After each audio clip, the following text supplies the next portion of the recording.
they come from the factory with 184 horsepower. Not to the tire, to the crank. You know, we've taken these engines that are made to do that and putting 8 times, 7 times the horsepower through them. Like, they're not meant to do this. What matters is in that moment when you're lined up next to someone. The only thing 60 to 130 is for bragging rights. He said, you have 33% CO2 in your blood right now. Holy shit. And so a person who smokes a pack a day has less than 10%. And 40%, you're pretty much dead. Hello, ladies and gentlemen. Welcome back to the Minnoxide podcast. I'm your host, Harris, a.k.a. Minnoxide, man of many automotive aspirations, and I'm here with my co-host, Dan. Yep. Mr. Gun at Garage. I'm here. I drove over here. The one time he drives. It's not that bad. It's not that bad. You know, it's crazy. You know what's wild, man? Is like you'll drive across the country, no problem, right? But when it comes to driving more than 31 minutes to go see a friend, it's like, nah, I'm good. That's too much. 30 minutes, that's the cutoff. That's kind of like the cutoff. And then you see that meme where people are complaining like, oh, you aren't real friends. Right. Are you a real friend if you make me drive more than 31 minutes? I mean, I drive all over the Twin Cities to see my friends. You're a better person than me. I am. But today we are here with Gus, Mr. DCT E36. That's me. Dude, this has been coming for such a long time. Like, we were just talking about this off camera. Like, I've been wanting to get you on the show since, I want to say, like the first 10 or 20 episodes. It was very early on. Yeah, but after... He did make a small cameo appearance in Sean. That's right. Yeah. Did you notice I kept that in the Yes, episode? I did. Yeah. I called. It was actually about the white car behind us. Okay. So I was ordering parts for that one. Some like call tech stuff, or what was it? Okay. Yep. A PDM. So control the chassis. Okay. Well, we got to hang out with you quite a bit last year at, what was it, first or second Power Cruise? I don't know. Both. Yeah, It might have been both. Yeah. Both. Yeah. The first one, though, was when we spent all that time at night. We were drinking, watching him work. I believe that was number 1. I think so. Yeah. Yep. That was the first one. Yep. When I did the head gasket in the pits. Well, and dude, that was hysterical because there was like maybe like 15 or 20 people just around just watching you just work on this thing. Well, it's like when you're under the hood of this, there's really not a lot of room for multiple hands. Yeah. And it's like, I already know what I'm doing. The only thing people can help me with is lifting or getting me tools. Yeah. And there was plenty of people to do that. Thankfully, Ratified was right there. So all those guys were over hanging out, drinking, watching me. Yeah, that was kind of jokes. Perfect to be next to their camp. It was on purpose. Yeah. They definitely had some tools that I needed. So definitely was nice. Well, go ahead and tell us a little bit about what this car is. I've definitely made many mistakes on representing it, especially on Sean's episode. I'm like, what the fuck is it anyway? Yeah. So go ahead and tell us, why is it so special? Why this platform? And we'll just kind of go from there. So yeah, my name's Gus. I grew up in northern Minnesota. I started with BMWs. It was my first car. It was an 89 325 E30, very similar to this white one. It was a sedan. It was automatic. It had a bad transmission in it when I bought it, and I drove it with a bad transmission pretty much all through high school. Finally put a transmission in it right before I sold it, but I had that car because my dad had owned that car before me, and then my brother had owned that car before him. And then it went to somebody else in between. But growing up, my dad had always went to BMWs. He had a 94 325 IS, and the reason he picked those cars is he was traveling, and he found out that you're going to work on a car regardless. It doesn't matter what car it is, what brand it is, you're going to have to do something. What he found out with BMWs is, all right, I have to do struts every 100,000. Okay, yeah, the part might cost twice as much than as a Chevy Cavalier. But guess what? That Cavalier needs 2 sets of struts every 100,000 miles. And so parts cost half as much, your time's more valuable. And so he was finding that, you know, I'm going to replace parts half as often and enjoy the car that much more in that time. And so he's traveling a lot for work, and that's where my passion for BMW started. And so this car, I had probably 5 E36s before I even moved to the cities. Different variations all the way from 92 all the way up to, I had the latest was a 97 328i. And just everything in between. I had, always grew up with them. So it was like an easy thing for me to go to. Always watch the YouTube videos of the crazy Germans building these things and making thousands of horsepower. And you're like, I'm going to do that one day. So moved to the cities, met my best friends, which I'm sure we'll talk about soon. And Well, who were they? So we can just touch on it right now. all right, I moved to the cities to work at a shop called Recycle BMWs. Okay. I had my 2000 BMW E39 M5 at the time, straight piped, loud as hell. And I'd moved down. I really only had like 2 or 3 friends that I knew down in the cities. And so in my free time on the weekends, I would go out and do stuff. So I looked up and I found a BMW S1000RR. And I'd always wanted one. I'm like, I'm going to go test drive this. So I hop in my M5 on a Sunday. It's like 11 o'clock in the afternoon, and I'm just driving over. And I drive past this house, and I look over, and it's 2 cars that I recognize. And so I rev my car, bang the limiter, go on my way. And I had messaged the one person who I knew exactly whose car that was, and it was Jacob Vang. Okay. And him and I had been friends on Facebook. We had talked back and forth. He was also into BMWs, and the car that was in the driveway was his Fox Body Mustang at the time. And so his roommate at the time was Alex Mauser, who had a 94 325i sedan, very similar to this, bone stock sitting in the driveway. So I messaged Jacob. I said, "Did you hear the sound of God drive by?" And he goes, "That was you?" And I was like, "Yeah." And he's like, "Dude, swing by." I'm like, "Well, I'm going to check out this car and this bike. I will on my way back." And swung back in, best friends ever since. These 2 kids hopped in this stranger's M5 and we went out on this side road and I drifted curb to curb, whipping it around, having a good old time, and yeah, we clicked. But then Alex had a Mark III VR4 or a VR6 Jetta that was turboed. And it wasn't that fast, so he ended up selling that and buying a fully built turbo kit for his E36. This was engine, ECU, turbo is a 6262. I am very green still when it came to turbos. This was 2018. And I had absolutely no idea how a turbo worked even at the time. And so I was like, yeah, we could put this in. So in our house garage in Brooklyn Park, he brings the car over. There's pictures. We pulled the Freon, fill the whole garage. We're all coughing and wheezing. And we swapped the engine, put the turbo in. We went out and ripped it. And I'm pretty sure Alex didn't have a license at the time. So Jacob actually drove it. And we're 4 deep in his car. We hit boost for the first time and we all just freak out. Just erupted like kids in a goddamn candy store. It was amazing. And the car ended up blowing up because I didn't know what I was doing. And I think I messed up something, whether it was the tune or the fuel pump, something. Anyways, engine blew up. And so we took it apart, figured out what broke. That's when we met Dan from Precision Race Engines. Oh, okay.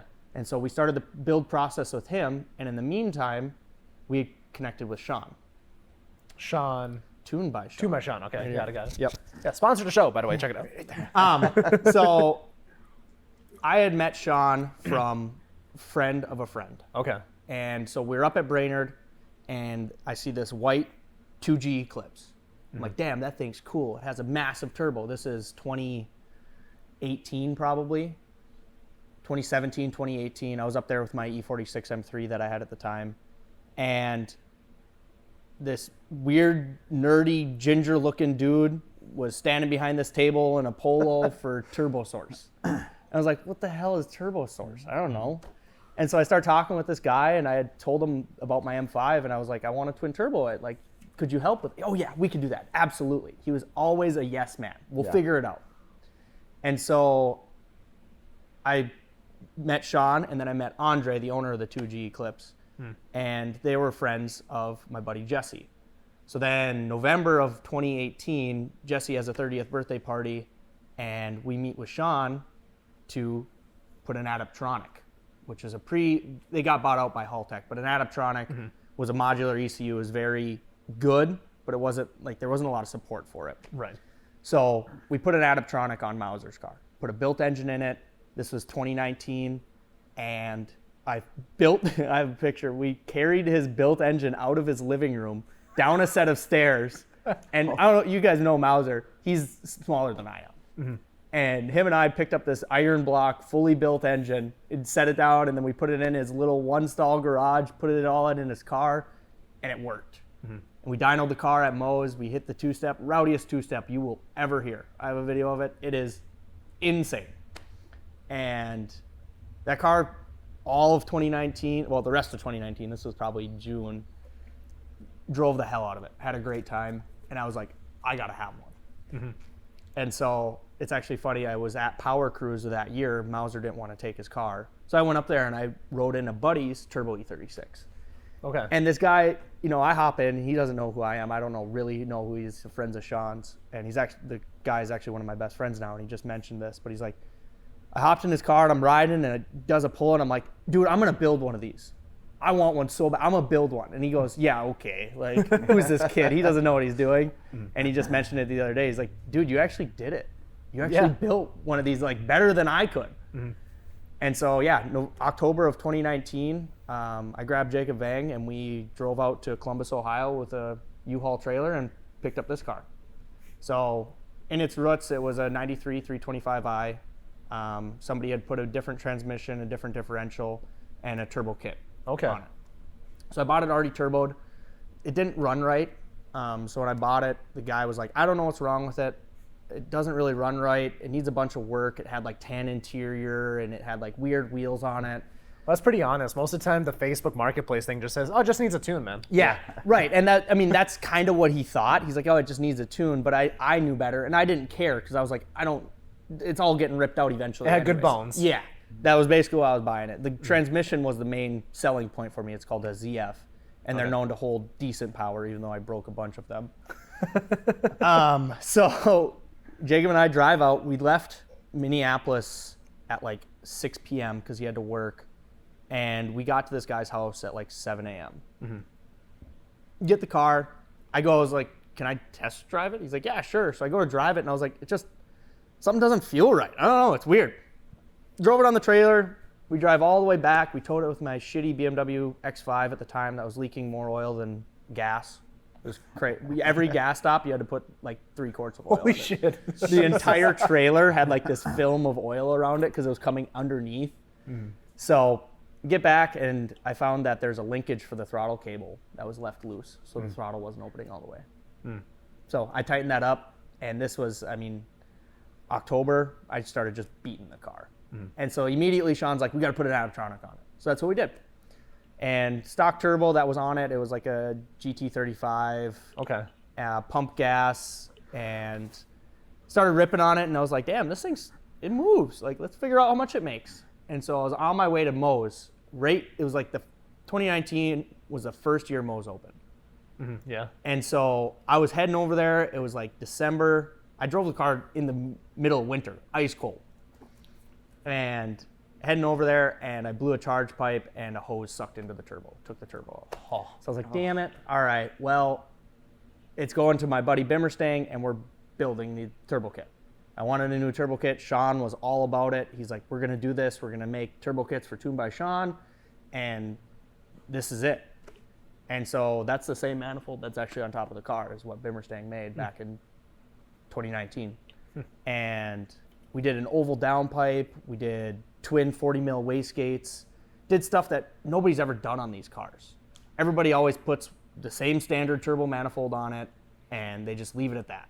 Well, we wanted to go above and beyond. So we did all that, put it all together, put an EFR 9274 on it, so it's a 72 millimeter turbo, and the car was an absolute animal. And so we found out very quickly the limits of the stock engine, found out how much we could push it. We bent a lot of rods, we broke a lot of pistons. Is this that R&D period that Sean was talking about? Correct. On This his is all of episode? 2020.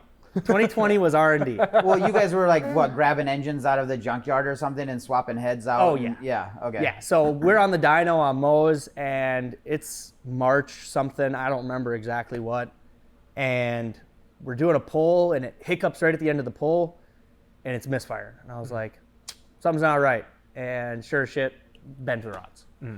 So this was probably 9, 10 o'clock in the evening. I already had an engine. I had a mock-up engine.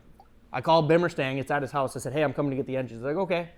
2 o'clock, 2 a.m., the car was running again with a new engine in it. Jesus Christ. And so, yeah, we did a lot of crazy stuff, and like that was a common occurrence. We'd dyno it, we'd push it really, really hard. You know, we were doing, if you ever go to Moe's, you ask them to look at my dyno runs.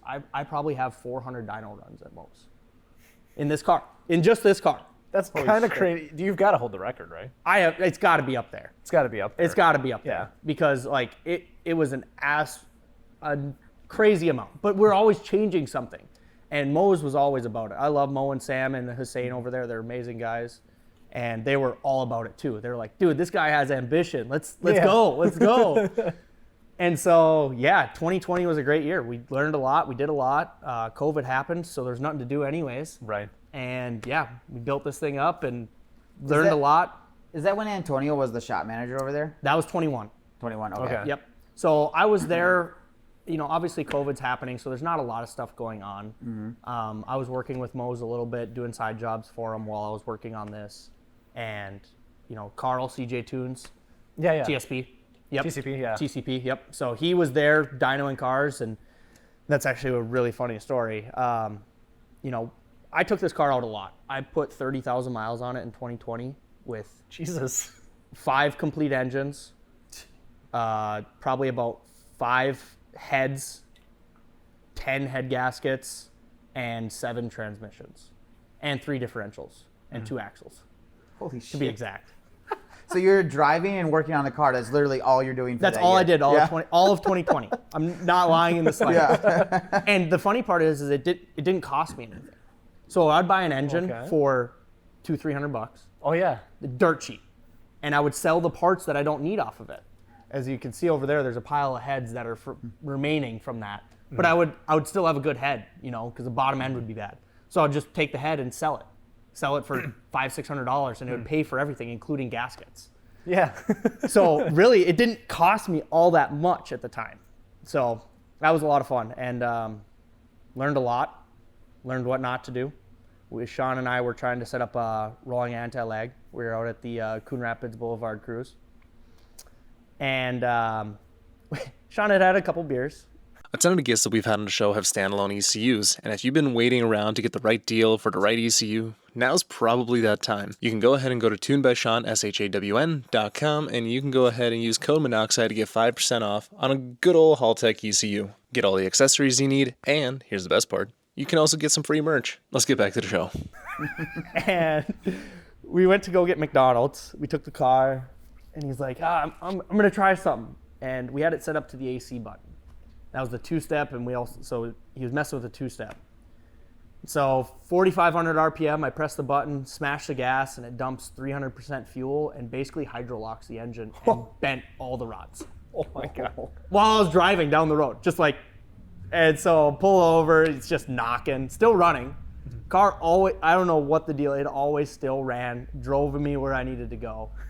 And that was one of them. Another one, I was giving my grandmother a ride. Okay. My 80-year-old grandmother has ridden in the car. This was in 2020. And I was up north at my parents' 3 hours away. And I was hitting 2-step for my cousins and my brothers and stuff. Everybody's loving it. Do a pull, leaving, and I was like, it's kind of smoking. That's weird. Get to my dad's house, and I open up the oil fill cap, and it's just chooching smoke. I was like, ringlands. Blew the ringlands out of it. It's like, dang it. So I put a microfiber over the top of the oil fill cap, zip tie it on, and I drive it 3 hours back. And it made it totally fine. And I pull it apart, and the ringlands are just destroyed, gone. And that was probably on a Thursday or something. I came back and I actually went out street racing that night with it. There's a video of that. It was amazing. And did you do the microfiber thing just to release some of the pressure correct, because it was coming out the top side? So what was happening is as boost pressure gets added into the top of the piston, it's blowing past the rings and pressurizing the crankcase system. And what happens is it doesn't allow the oil to drain back from the turbo. And when that happens, the oil pressure has to go somewhere, so it goes out the exhaust. And so then you're burning oil out the exhaust, and then plus all the pressure is then pushing oil up from the bottom, going on top of the pistons and burning that way as well. I've blown a valve cover off of a Coyote motor. So yeah. Yeah. So. Yep, they do that. But then, broken transmissions. Power Cruise 2020 was. I thought that's what you guys were referring to when you said you watched me do a head gasket, because that was a more memorable event. Oh man, we were. I was not really involved in the scene. Like I was still doing photography at the time. Yeah. So I wasn't super involved. Like ever since this podcast kicked off, that's where I really started being around some really cool shit. But back then I think I was just hanging out, doing photos. Still exploring myself. It's Yes. still, it's crazy how I'm having good memories here, Dan. I'm sorry. I'm messing with But you. even with you, like how like it doesn't really the It short happens so amount of quick. time, right? You're telling me that in 2018 you barely know what a turbo is, Yes. and like go to just last year you're managing a high-end JDM shop in Yes. town. To like that's just fucking crazy. It's crazy how fast it happens and how quickly it learned. And I credit all of it to Sean. He taught me basically everything I needed to know about a turbo in 2018, 2019, and we figured it out. And then I taught him everything I knew about these. And so we learned a lot together. There's definitely some button of heads sometimes, but you know, we always pushed through, and it was always a great experience. So, but yeah, Power Cruise 2020. Mauser and I, we're full of piss and vinegar. You know, him and I were cocky as all get out. We show up, we have two 600 horsepower E36s. I had some sticky tires for the back. I had scramble button. I had a semi-built engine. I was like, we're doing this. I'm going to mess some people up at Power Cruise. And so we get up there, and I get out on the track, and the car was on like 18 pounds, and then I pressed the button, and it went to like 28 pounds, which was like, holy cow at the time. That was a lot. And so I do a pull, there's a video, and on the big straight, click fourth, roll into it, and I hit the button, and it's like, and it just comes on super hard. Top of fourth, I just roll it into fifth, and it like gets loose. I'm like, whoa. So I pull it out of gear, it dies. I coast back, get all the way back, it lifted the head. Never retorqued the head studs. So I was like, God, what do I do? I bought a spare head. Brought a spare head gasket. The only thing I didn't bring was a radiator. Okay. And so there's a picture I have, and the radiator literally went from like this tall to this tall. Okay. And it expanded because cooling pressure went in, and it blew out the radiator. So in Brainerd, there's this man named Perry Hubling who's big into the M50 scene. He's known all over the world, and he's a great dude. And I hit him up, and he's like, yeah, I got a radiator. Shows up with a radiator and a spare head gasket. It's like, my guy. That's clutch. Yep. So that was Friday. I took the head off. It completely lasered the head. So you guys have seen water jetting, right? Where the water needle. Yep. The head lifted, and the fire that was inside the cylinders was then going into the cooling system, Okay. and it literally water jetted the cylinder head and just ate it away. Holy shit. Yeah, it's absolutely insane. And like, I had never seen anything like it. I pulled the head off, and I'm like, what the? This is crazy. So then Friday night, that's all I did was put it all back together. Okay. I did a heat cycle. I retorqued the head that night. I was all excited. I'm covered head to toe in grease. Right. Crawl into bed. I wake up the next day. I'm like, all right, this is it. Mauser was out there. He was out beating on his car. He ended up breaking a transmission. It's like, oh, man. He's like, oh, I brought a spare with. I had 2 spare transmissions, a spare differential, 2-cylinder. I came prepared. I brought a drive shaft, all sorts of stuff. So then I go out. I have the sticky tires on. I'm coming under the bridge, and second gear of the car spun. Click third gear, and it spun a little bit, and then it hooked. And when it hooked, it exploded the transmission. Oh, shit. Exploded. There's a big old piece out of it. Well, when it did that, it also broke the differential. Jesus. So I go back to the pits. This was probably, I don't know, first session, so 10 o'clock. Go back to the pits, swap my transmission and my differential, and I'm back out by 2 o'clock. Well, when I went to go do it, the transmission, when you pull them out, there's a pilot bearing that sits in the crankshaft, and when the crank gets warm, the pilot bearing falls out because there's nothing supporting it anymore from the transmission. So when I pulled the transmission out, the pilot bearing came out, and it fell between the clutch discs. And so I had a twin disc clutch. So when I went to go, I pushed in the clutch, and it wouldn't disengage because it didn't have anywhere to separate. And it's got no pilot bearing in it. No pilot bearing. Fuck, So I was okay. like, God, all right. So I get back to the pits, tear it apart, find that. Well, when that pilot bearing was in there, it actually warped the clutch disc. And we're like, oh man, what do we do? So I grabbed 12 people, I put them on a car trailer. Okay. I grab a floor jack and the clutch, and I put it between the trailer and the jack, and I bent the clutch disc back flat. And I put it back in the car that night, I did a couple pulls. It slipped one time. It was perfect ever since. I still have it. I sold it to a friend because I told him about it. It's over there on the shelf. It worked perfect. Jesus Christ. That was Saturday. Okay. So then Mauser and I drove our cars up there from the cities. How did you get all these spare parts with you then? Mose came up with a trailer, Okay. but I throw everything in the car. It's a sedan, bro. Yeah. It's a sedan. You got to The rear but seats like- fold down. Those aren't small heads and No. yeah. All right. Yeah, well, did I have the X5? I might have had somebody drive my X5 up. Okay. All right. But either way, like I brought my whole toolbox, everything. He's resourceful. Yes. And so Sunday, well, Mauser broke his transmission Saturday. He was all bumming about that, but he's like, yeah, whatever, we'll put one in it before I leave. All right, cool. So I had just done mine. I just fixed my clutch and put my transmission back in, and I was still just ready to go. So I went over to his car. I had his transmission replaced in 34 minutes. Shit. 34 minutes. No, this is on your back on jack stands. Asphalt. Yeah. Yep. Yeah. People coming over, sticking their head under the. What's going on? I'm Yeah. just replacing the transmission. This time, I pulled the clutch off and made sure to put the pilot bearing back in. Yeah. Yeah, You yeah, learned from that I did. Can you get to those top bell housing bolts pretty easy, or is it one of those where you got to use 42 extensions and go from the way back? Can I go grab a tool?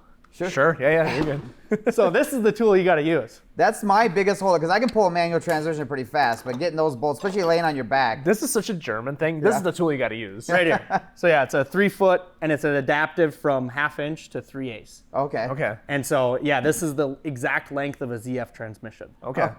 And what you do is you take the transmission mount off, and then you can do it. Super easy. Okay.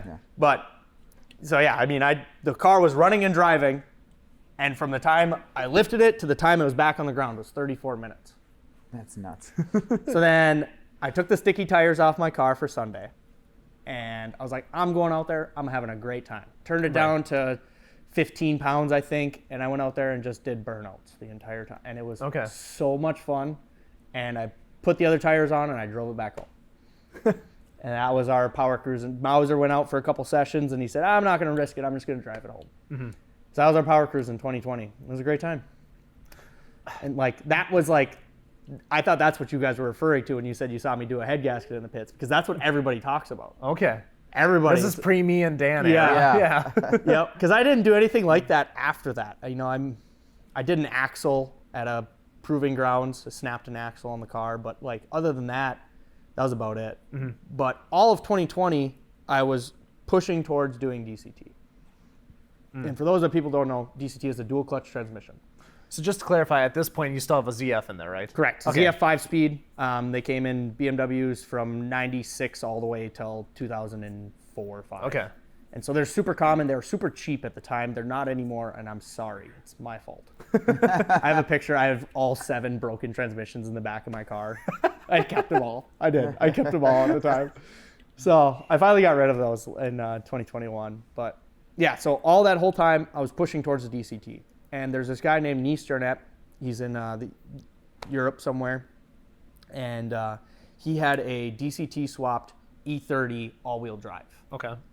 And you search his name on YouTube and you see these videos, and it's incredible. And that was my inspiration. Okay. And so this company came out, and it's called HTG. And they came out with a controller for the transmission. And basically you have to remove the stock control unit from the DCT and put in this board or solder directly to these micro pins. Mm-hmm. And so that's what Sean and I did in probably either late 2020 or early 2021, like that build season that everybody goes through in the winter, Yeah. Or tries to. Yep. Yeah. And at the same time, I was also building the engine for the car. I was like, I'm finally done with stock engines. We learned enough. We've done enough. Let's put a real engine in the car. So we're doing the DCT. We're putting in a new engine. We put it on a Haltech. We put it on an Elite 2500. We did the IC7 dash.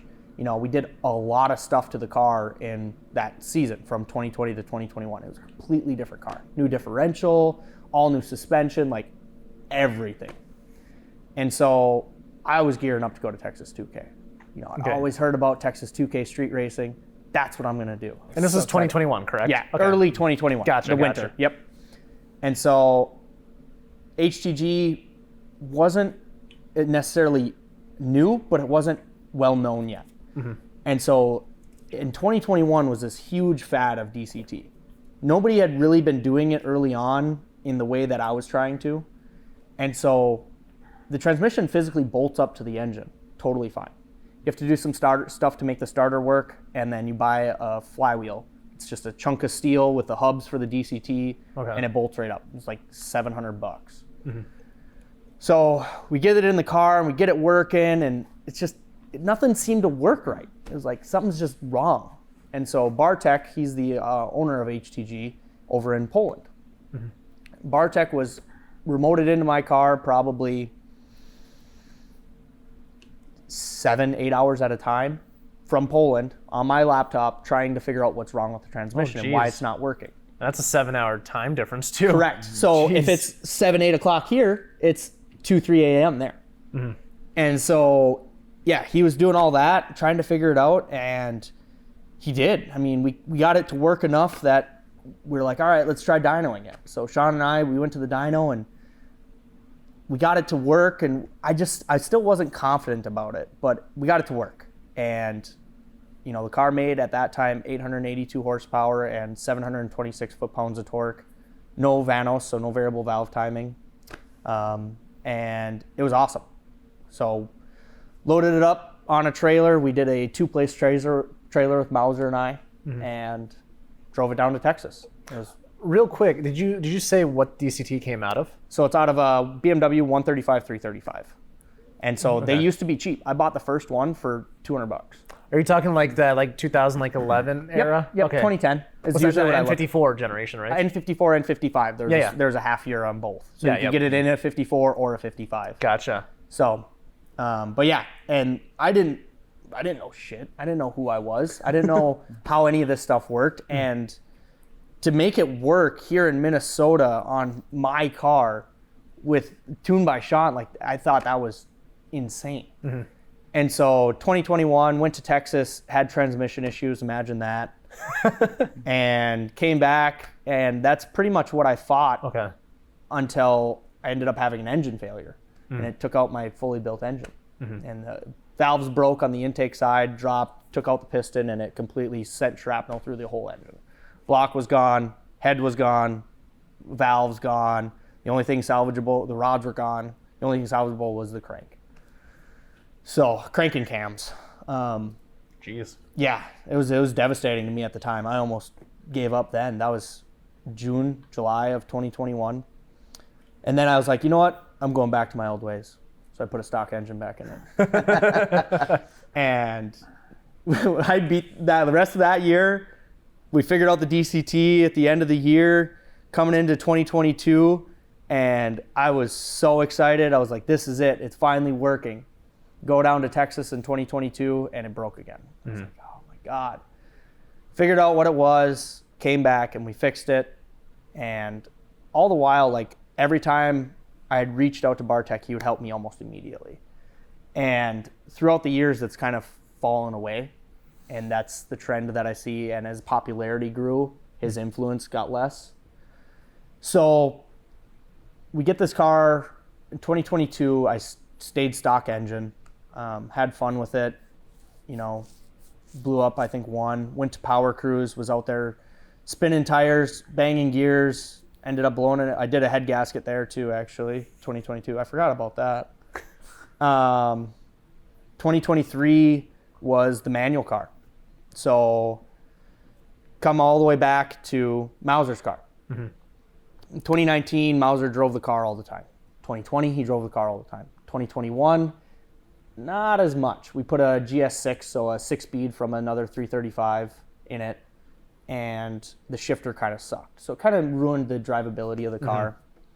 And then end of 2021, he did a money race against an Evo on the street and lost because he broke an axle, and that kind of deterred him. It did.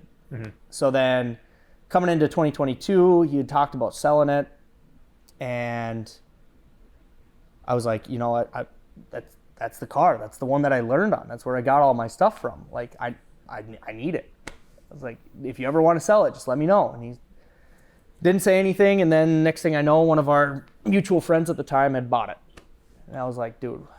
And he ended up blowing it up. I was like, God, dude. So I bought it from that guy, and all of 22, end of 22 into 23, I rebuilt it. Mm-hmm. And in the fall of spring of 23, I took it to Texas 2K, and that's where Gus comes back out again. Car made 786 and like 750 foot-pounds, and thing was an animal. It was on a Borg-Warner 8474, so it was a 68 millimeter turbo, and it lit instantly. 3,500 RPM, 20 pounds of boost. And like in a car like that, that makes it very fast. Yeah, I was ready to party. All the time. Yeah. So we go down to Texas. I went down with the all-wheel drive twin turbo Beetle, or turbo Beetle. Sorry. Yep. Nick. And Zach Lawrence with the LS Hoopty. And we go down, and first day out was fine, but the car was making some weird noises. I'm like, something's off. So that was Wednesday. Thursday, out on the street, and I go to do a pull, and something lets loose. Grenades. Car still runs, but the transmission's making a bunch of noise. So we're in Houston. I had a buddy in Dallas that had all the parts that I needed. He had the transmission, and he also had another differential. And so I had told him about the noise before all this, and I was like, hey, maybe come down like Friday with those things. Like from Dallas. It's about a 3.5 hour drive. And 4 hours actually, because he was on the north side. And he's like, okay, I can do that on Friday. I was like, all right, sick. So that happens Thursday. I'm like kind of giving up, but then I was like, maybe it's just the transmission. Maybe it's just the differential. Maybe I can fix it, So I pull it all apart. Well, the clutch had actually separated and it cut through the transmission. So it was a spec clutch, and they have these rivets that hold the fingers in to keep like the pressure plate in place.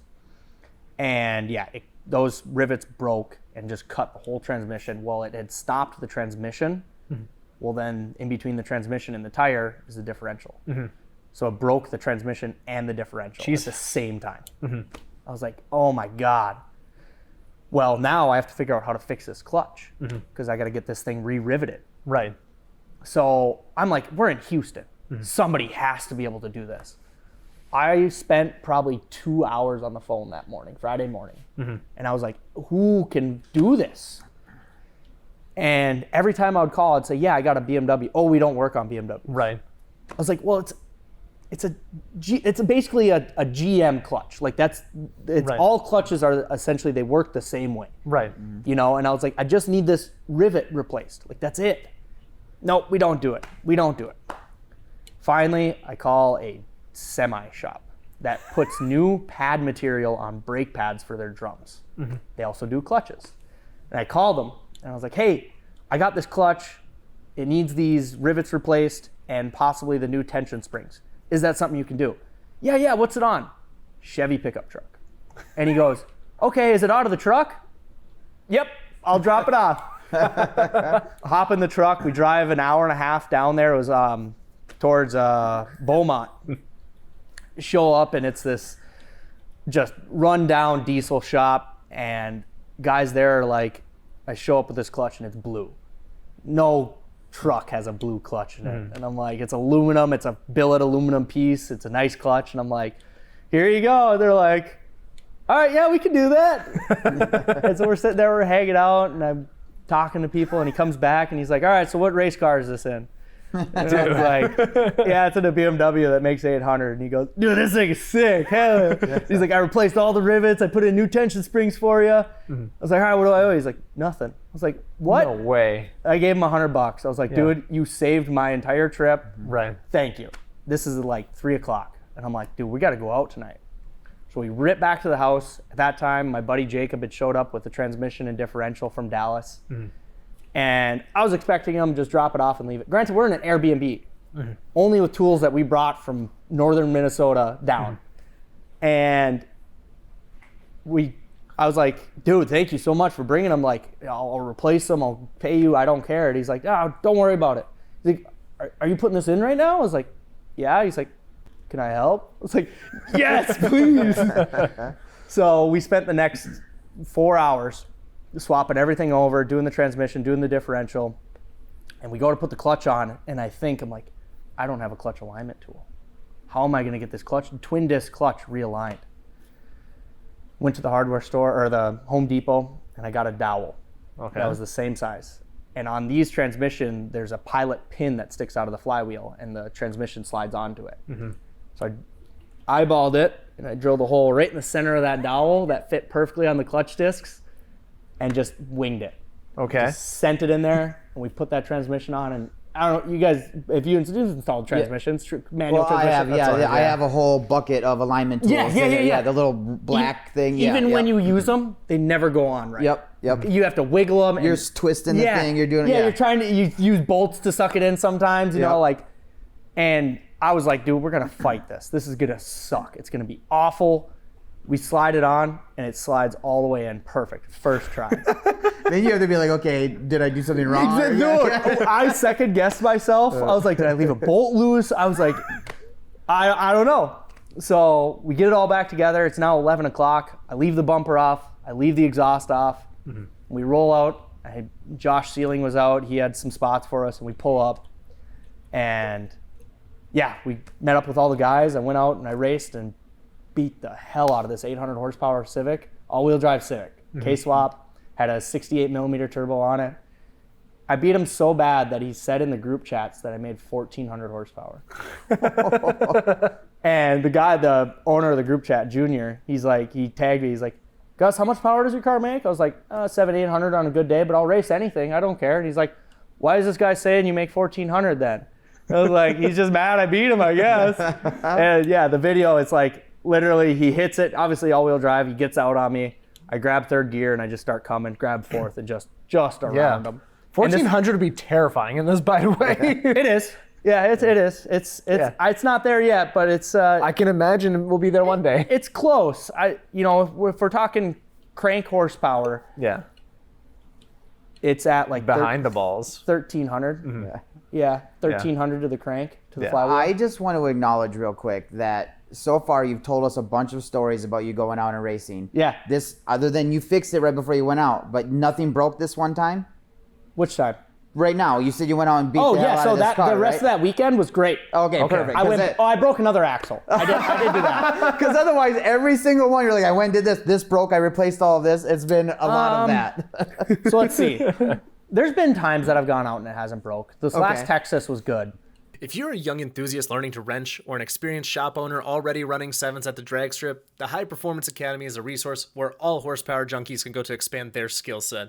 Whether you are learning how to build an engine, tune your ECU, or dial in your suspension setup for some weekend autocross, the HP Academy has the perfect step-by-step course for you. They've provided the listeners of the show with a special 55% off discount code that you can use risk-free on any course that you're choosing.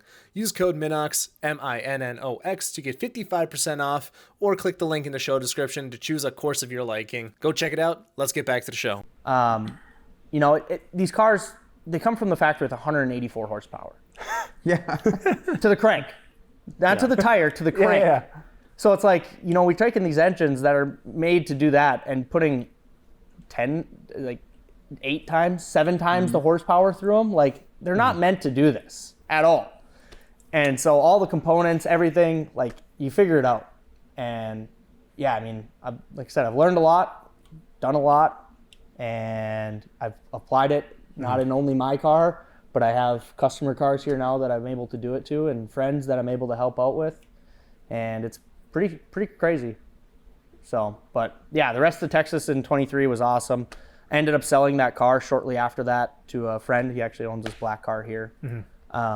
His name's Jesus. And I just got it back to him after the built engine had an issue. We put a stock engine in it, and it made 550 horsepower at 20 pounds of boost or so on a bone stock M50 head gasket and head studs. That's it.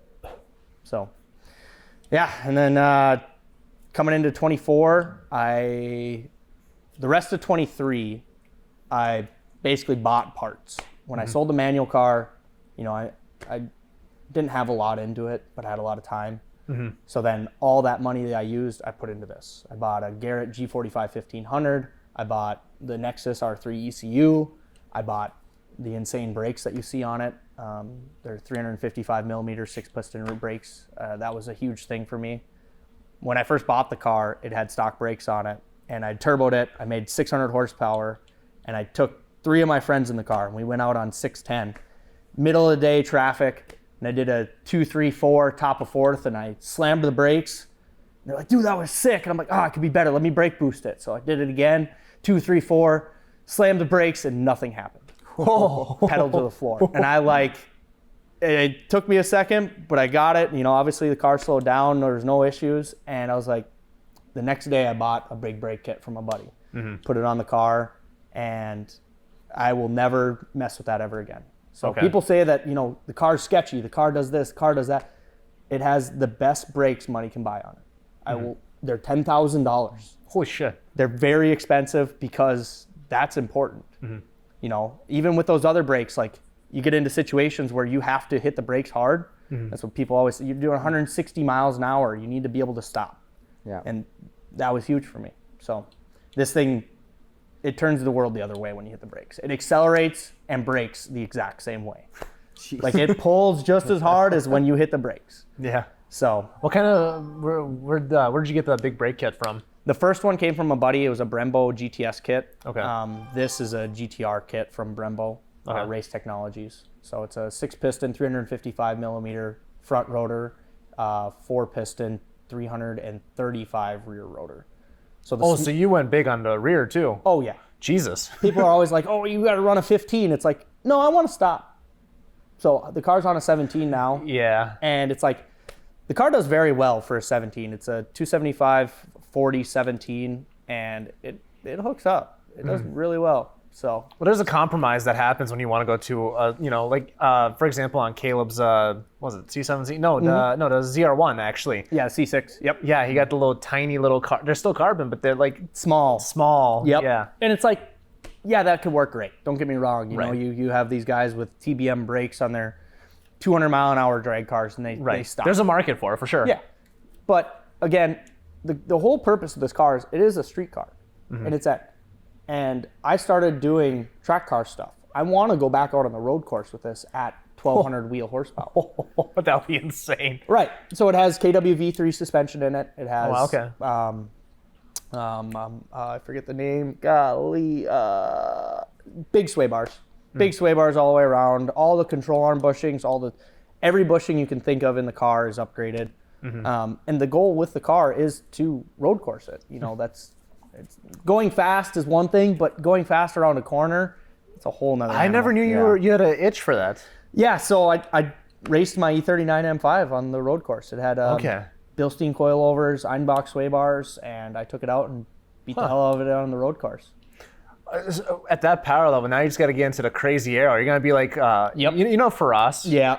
you're going to do that sort of stuff? So there's talks about doing a chassis mount wing on the back, which would not only help with downforce for going straight, but also on the road course, and then do obviously a big front lip and some Dude. ducting.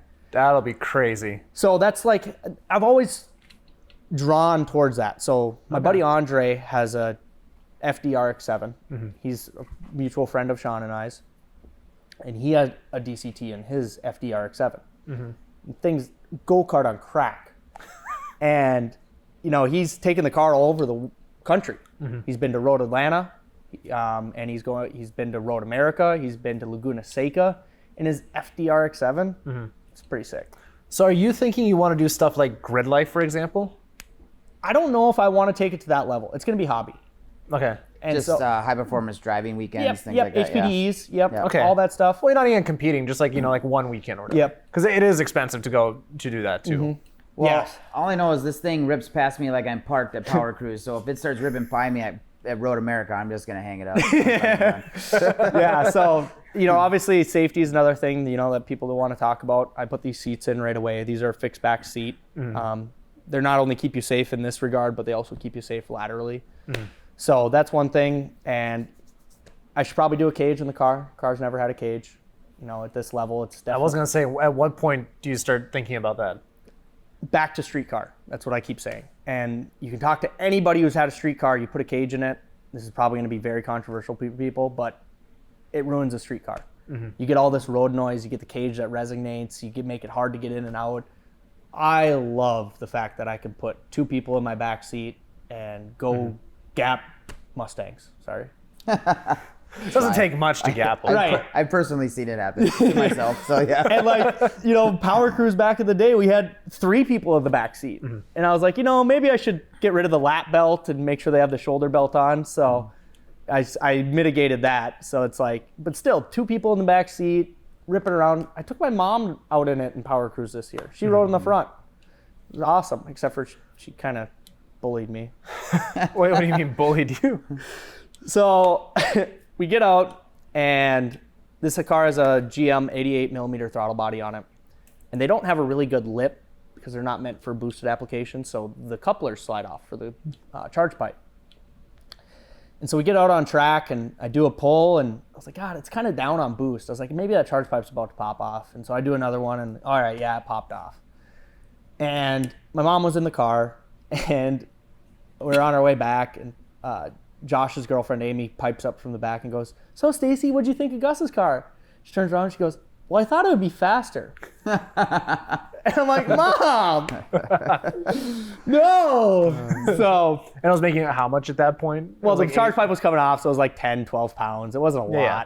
So then I put the charge pipe on, and then it was up to 30 again. And then Right. then she was like, all right, I Okay, understand. gotcha. She rode in the car last year, 2023. Yeah, we met I her saw this her year there. too. Yeah, last yep. time, yeah. My mom's awesome. She's a horse girl. She's not scared of anything. That's where I get it from. So, but yeah, that was cool. Taking my mom out in it, and then that same weekend, 1320 rode in the car. That's right. What's it like having a 1320 guys ride with you? It's good. I got at Texas this year in 2024. Fred, actually, this is the highlight of my career. I'll always say this. So we're leaving a meet spot. It was Thursday or Friday. And this year in Dallas, it rained pretty much the whole time. Yeah. And so we're at a spot, and we're just kind of like waiting for the rain. And everybody decides to leave. We're like, all right, we're just going to leave anyways. So I have 3 people in my car. We get on the highway, and I see Fred hop in a C6. And I was like, sick. All right, I'm going to race it. So the C6 gets on the highway, and it's another funny story about how you meet people all over the world. And so he comes out, big old camera hanging out the window, and it's like just starting to sprinkle. And the car, like, obviously it was probably making 1,000, 900-ish. Right. And we go, and the guy was doing like 20 miles an hour. So I had no boost at 20, rolled into it, and he gets out, and I just blow by him, spinning the tires, and make him look like he's standing still. Fred comes back out, and he rolls out, you built a bad bitch. And I was like, no! When Fred says that, I was so hyped. It didn't matter what I did for the rest of the trip. That was, He's a BMW guy too, isn't he? He's a Euro guy for Yeah, sure. He likes yeah. Volkswagens. Oh, So okay. he rode in Nick's Bug back in 23. and Okay. He loved it. By the way, I haven't talked to Sean. Did that thing fire up all right? Yep, it runs. They're working through it. Obviously, Okay. there's some changes that have happened to that car, so Yeah. that'll be talked about here soon once that thing gets finalized. I'm excited, Yeah, to I say know. the least. It's gonna be that really thing's so cool. cool. You know which car we're talking about, right? The silver Bug. I don't think so. You want to give him just the cliff notes? Because it has a DCT in it, right? Well, okay, so Right. Nick Bertula, he did some fab work on this. He's a good friend of ours. He's a fabber, Arcbright fabrication. He lives up in Princeton area, Zimmerman, sorry. And he has this, I think it's a 2004 turbo Beetle. So it started off as a 1.8T, and he fully built the 1.8 through Dan. Yeah. Put cams in it, put a big old precision on it, and had a 6-speed, and he made it all-wheel drive. And Oh, was it front wheel drive? they come front wheel. Okay. So he made it all-wheel drive with TT stuff. Okay. He cut the floor out of a TT, cut the floor out of his Bug, and welded it together. Really? The guy's crazy. Do they have And the same wheelbase? no, sim- that's why you cut the floor out. Oh, okay. So he cut just where the differential mounted. Okay. Yep. Just this that way you could take that section and put that back up. But yeah, and the car made 780. Yeah. Insane. In Yeah. a little Bug. And so yeah, he took it to Texas and was just starting to get into it and stuff and having fun with it. And then that year he ended up blowing up the engine. So he He's now switching to a different platform. I don't really want to speak too much Yeah, on that. you don't have to. Yeah, I'm blanking on what it was, but it was cool. Yeah, I mean, it's still Volkswagen, very Volkswagen, all the parts. Yeah, because Volkswagen isn't the biggest company in the world or anything. It Yeah. really narrows it down. Right, it's cool. Yeah, he's got the W16 from Bugatti in there. Yes, yeah, it fits for sure. But it's going to be really sweet when it's all said and done. So Yeah, I'm excited for that thing. Yeah. But yeah, so the whole time on my car, it's been a stock DCT, bone stock, just the HTG on it. As well, it's been the same tune from 2021 when Bartek was giving me all of his time. The same tune. I haven't touched it. The only thing I do is it's called adaptation, and so it learns the clutch limits and the gear selector, where how much force to push on it. And yeah, I mean, I broke a fourth gear this year. One thing that I really like to do, it's a lot of fun, is you full throttle, and big turbo, obviously it's not spooling. You come up right about 5,000, right when the turbo starts to light, you shift, you upshift. And what that does is it holds the boost, but brings you down in the RPM. So the torque just skyrockets. It's so much fun. It's like, and you're at like 4,000 RPM and you're just hauling ass. Well, when you're putting probably 1,200 foot-pounds of torque through a transmission, That's the other side of it. Yeah. So I broke a fourth gear because of that. But What do you redline at in one of those engines? so that's another thing. So when I built the car, I never wanted to go high RPM because I know RPM's bad. Yeah. Yes, it's great for big turbos and it helps with keeping torque down, but you're talking harmonics. And so I actually had a lot of failures because of harmonics with the S52 crank. And so that's a 3.2 liter crank and they have terrible harmonics. And what was happening was it was backing the crank bolt out, back flywheel bolts out, tear up rod bearings, main bearings, all sorts of crazy stuff would happen. And this on this engine in 24, I put in a S50 crank, which is a 3 liter. So they have a little bit less stroke and they're known for better harmonics. And so I didn't want to rev past 8,000. That was my cutoff. It's like, I'm never going to rev it past 8,000. That's it. We go to the dyno with the G series and 8,000, it's amazing. Car worked really well. And I ended up, when I blew up the engine at Power Cruise 1, where you guys were at, I ended up shipping that turbo to a buddy who wanted to try it. It was a G45 1500 with a 115 twin scroll housing. And great turbo. We saw probably, I think I put it to 55 pounds one time on the dyno. Stock engine, made like 900 horsepower. Bone stock M50. Stock head gasket, stock size head studs. And that was crazy. But we shipped it to him and he was taking a while to get it back to me. He went to vacation, his car broke, all this, and Power Cruise 2 was coming. And I was like, dude, I need this back. So I called my buddies at TurboSmart. It's like, hey, what do you got? He's like, I got a 7880 on the shelf I can ship to you. All right, do it. So I put the engine in on Thursday. We got it running on Friday. Turbo showed up on Tuesday. The Tuesday after or just before? Before Power Cruise. Okay, got it. Okay. So Tuesday before Power Cruise, I'm leaving Friday. So turbo shows up on Tuesday. We get it running with the turbo on Wednesday because I had to fab some stuff to make it work. And we put it on the dyno on Wednesday night. And I was like, this turbo sucks. Well, I went from a true twin scroll turbo, divided housing, to an open. And they had sent me a 124 AR, which is massive. You're talking like a 7 liter engine is what this is made for. Or 4 cylinders actually spool those very well.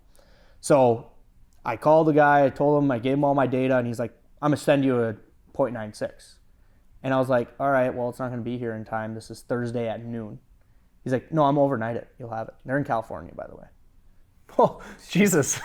Go load up all the car and everything Thursday night. Friday, I wasn't planning on working, and I was like, I made a pit stop over by JWP around that time, and sure as shit, there it was. 12 o'clock, less than 24 hours later, I had the hot side.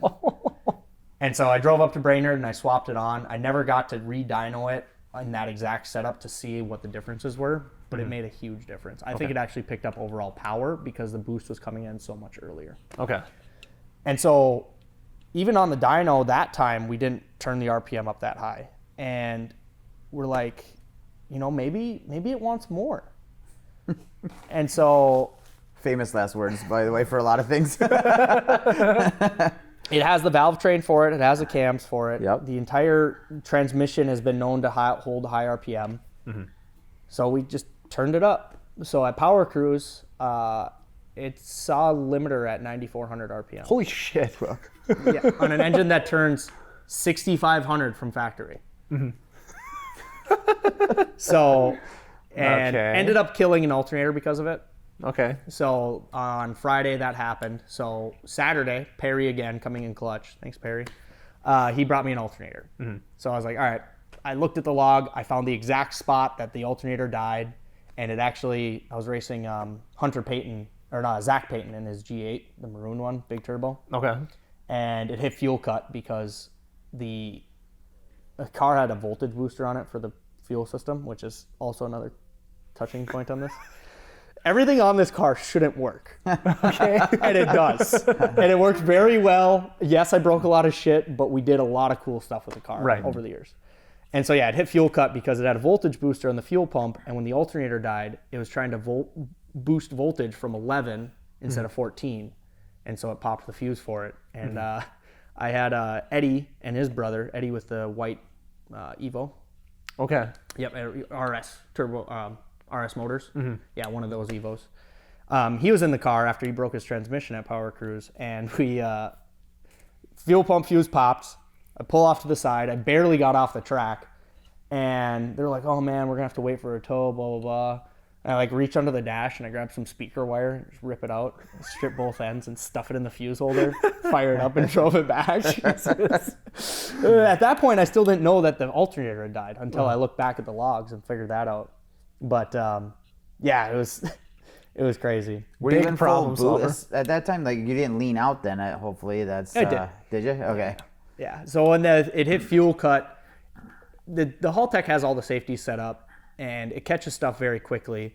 But I mean, you're talking milliseconds that stuff happens, and it happens so quick. We have individual EGTs. It can add fuel based off of the EGTs.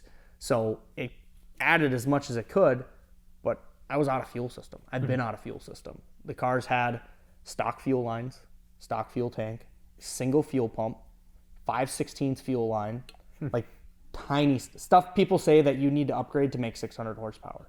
We're making 1,100 wheel. And it's still on that?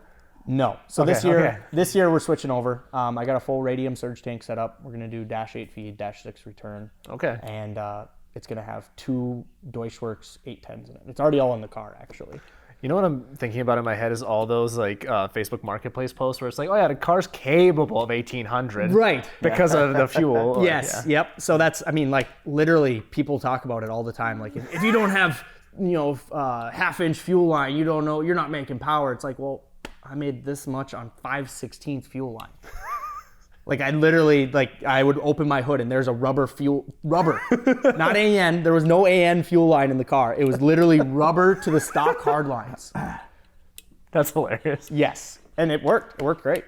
And Well, you can still have. I had a 4 dual pump in mine and had a fuse go out and leaned out and blew an engine out Yep. that way too. So you can have them big fancy fuel systems and they still can fuck you in the end. And that's where, right at the top there, the Haltech, that's Yeah. where he comes into play. Because, I mean, we probably would have had a lot more failures if that wasn't on the car. Yeah. Now, granted, Sean is the reason it's blown up a few times, but also this thing right here is the reason too. Yeah. There's definitely a lot of times where I should not have had a laptop with me, but I did.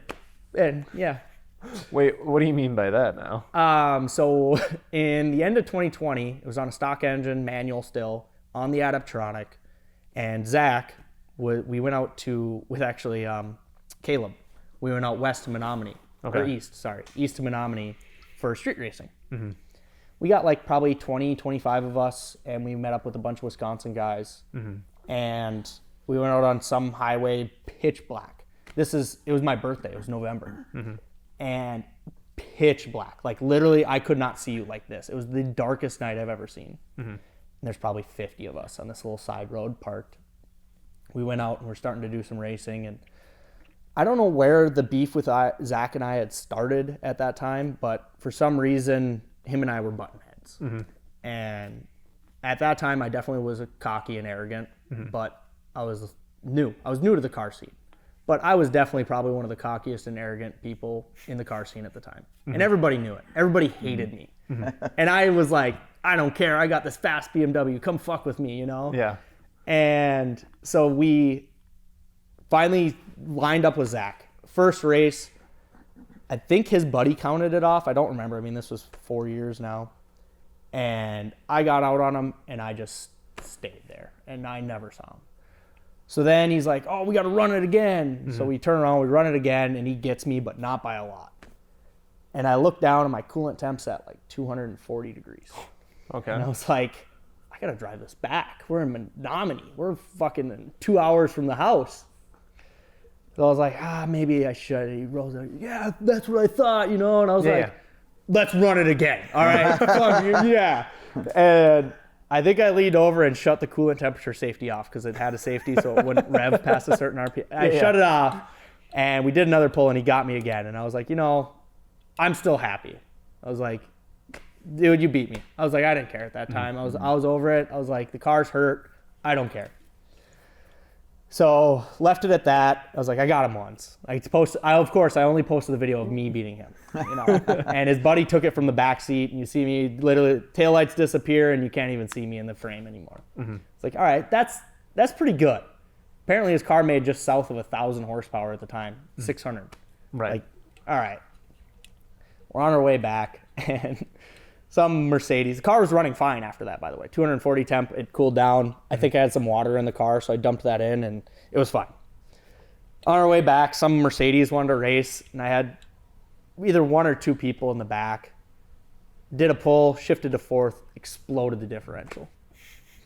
That was the last time I drove it manual. Okay. That time. Yep. And ended up the next day, had to go get a trailer and trailer it back, and it was a whole thing, but then Zach and I, all of 21, beefed, and then Power Cruise 21, I took the manual car when Mauser still owned it because my car had just blown up right before that.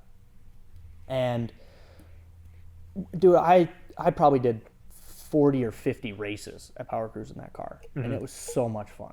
700 horsepower, maybe 750 at the time, and it was a riot when Mauser still owned it. And I lined up with Zach, and that's actually one of the best races I think I've ever had. And we hit it on the big straight. You hear his big turbo come on, and we're literally right there. And every time I shift, he'd pull back a little bit, and then at the top, I just barely edge him out. Ever since then, I messaged him. I was like, dude, that was a great race. And now him and I could have a conversation like this. That's cool. And it's like, people always talk about me back in 2020 in the car scene, and I will be the first to admit that I was a dickhead. And so everybody has that phase, you know, and it was, like I said, I just started it. I just come into it, and I didn't know anything about anything. I thought I was the fastest shit out there. And obviously I know there's faster shit then, but it was a lot. I learned a lot. And I learned a lot about, you know, my car and how to make it faster and do all this stuff. And I mean, even still, I get hate all the time for the car. And I just always come back to, it's a 94 3 Series that made 180 horsepower from the factory. Right. It has a bone stock transmission in it. I'm never going to upgrade the DCT. I'm going to switch before I upgrade it. It has an open differential in it. It has wide open. You'll jack it up right now. You'll be able to spin each tire different directions. Like, it's wide open. And it's a sedan. It doesn't have a cage. It's like all this stuff that shouldn't work. It shouldn't be this fast. And it went 159 miles an hour in the quarter. Did a 10-0, 2-0 60 foot, 10-0 flat at 159 miles an hour. And like, I don't care about drag racing. That's not why I built a car. It's a street car. I hop in it. I take my mom. I take my grandmother for a ride. That's why I built the car. Is it at least limited slip? No, wide open. Wide open differential. There's nothing. So it's a one-wheel wonder. Apparently not. Oh, fuck. When you put that much power through them, it's kind of what I figured out. Yeah.